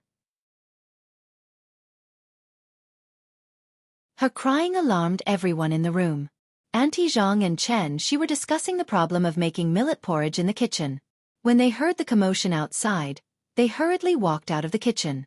When they came out, they just happened to see the little girl standing in the main hall with an aggrieved face and crying loudly. Qin Ruoying wanted to hug her, but she pushed her away with a pout. In the end, Auntie Zhang had to coax her. After telling her that this was her hometown, the little girl finally stopped crying. However, she was still unwilling to let Chen Shi and Qin Ruoying get close to her. Seeing this, the couple could only look at each other helplessly and smile. From the looks of it, they would have to coax her for a long time before she would forgive them. After breakfast, the family walked out of the house and prepared to see the situation outside. The army going up the mountain and the police standing guard was a big deal. Some of the villagers who liked to watch didn't even bother to eat their breakfast properly. They squatted by the roadside with a bowl of noodles and ate while going up the mountain. Xing County was not big, and there were only a few people in the county public security bureau. These young men in police uniforms were very impressive, but in reality, they might be someone's nephew. The police were also people. Although they knew that they had to keep it a secret, they really couldn't stand the continuous questioning. Thus, some of the ignorant youngsters secretly revealed some of the things that had happened on the mountain. It was said that the abandoned coal mine on the mountain was the source of the earthquake. After the earthquake, the Geological Survey Bureau found a rare mineral underneath. This kind of mineral was very rare in the world. It was said that it could be used to make an atomic bomb. Therefore, when Shangjing received the news, they immediately asked the County Public Security Bureau to cooperate with the armed police to guard the mine. The experts from Shangjing also flew over that night and were now exploring the mine. When did the people in the small mountain village hear such a mysterious story?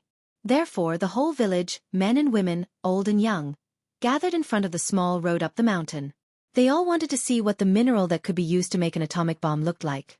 If they could see the mineral with their own eyes, then they could boast to others in the future that the material to make an atomic bomb was dug out from their village. Chen Shi stood outside the crowd with the wronged little girl in his arms. After hearing the simple explanation of the situation, he was slightly speechless and laughed. Wu Lian was really amazing. In such a short time, he actually came up with such a decent excuse. Wu Lian probably did this kind of thing on a daily basis. After all, there were always a lot of things in this world that ordinary people could not achieve. They didn't even have the right to know. Most of the villagers were waiting at the intersection to see the atomic bomb. Xianxia looked at the little girl for a while. After seeing that the little girl was still unhappy, he was ready to take her to dig winter bamboo shoots again. But just as Xianxia and his family were about to leave, a saber-toothed tiger police armored vehicle suddenly drove down from the mountain. Seeing this, the villagers immediately let out a burst of enthusiastic cheers. The car was a special bulletproof car modified by a Ford Raptor. It was nearly 7 meters long, more than 3 meters tall, and weighed 6 tons. Its appearance was also very handsome. And behind this car, there were 3 warriors, which were real military off-road vehicles. The 4 cars slowly drove down from the mountain. Under the command of the police, the villagers retreated to the sides and made way for the cars. Xianxia and his family stood on the 108 National Highway. While he was explaining to the little girl about the big cars in front of them, the saber-toothed tiger suddenly stopped in front of their family. Then, Qin Shueqing walked out from the front passenger seat. The sister-in-law first greeted Qin Ruiying. After calling her sister, she turned to look at Xianxia and said to him quite seriously, "Thank you." "It's nothing." Xianxia waved his hand very casually, as if he didn't take this matter to heart at all. Hearing this, Qin Shueqing nodded, then turned to look at Aunt Zhang and said to her very politely, "Aunt Zhang, I'm Qin Shueqing. I've seen you in the courtyard before, but I was still young at that time. I don't know if you still remember me?" Yes, of course I remember." Aunt Zhang was confused by Qin Shueqing. Why was Yingying's sister sitting in the car? Aunt Zhang was not very familiar with Qin Shueqing, so she didn't know what to talk to her about. Seeing this, she interrupted in time and said, "Are you busy? Do you want to have lunch before leaving?"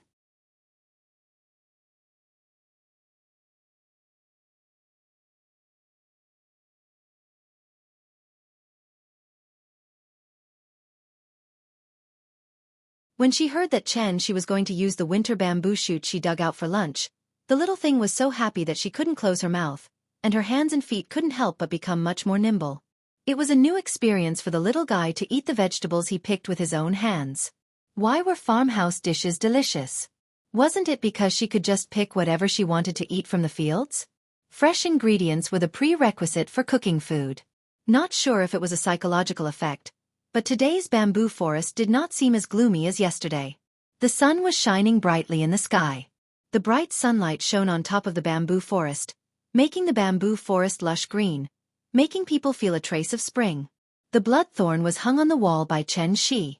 It was red and it formed a sharp contrast with the golden corn skewers next to it. In the village, everyone liked to hang chili and corn outside the house. First, it was for ventilation and dryness.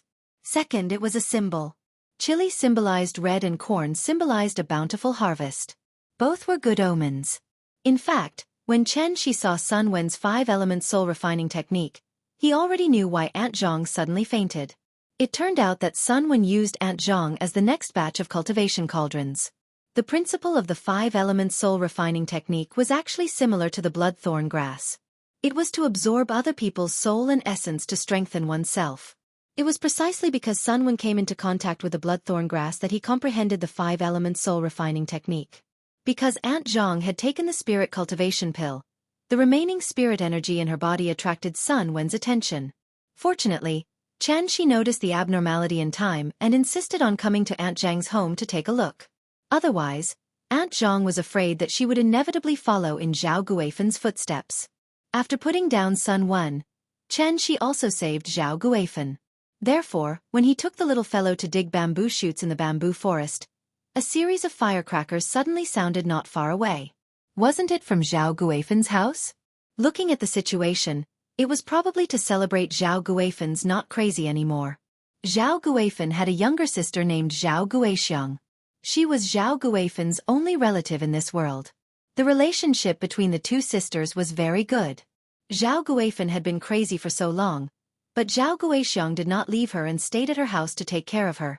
Early this morning, when Zhao Guixiang was about to help Zhao Guifen get up and wash up, Zhao Guifan suddenly called out her name, Guixiang. These two short words made Zhao Guixiang's eyes fill with tears on the spot. She hugged her sister and burst into tears. There was a custom in the countryside, which was to set off firecrackers when there was a joyous occasion.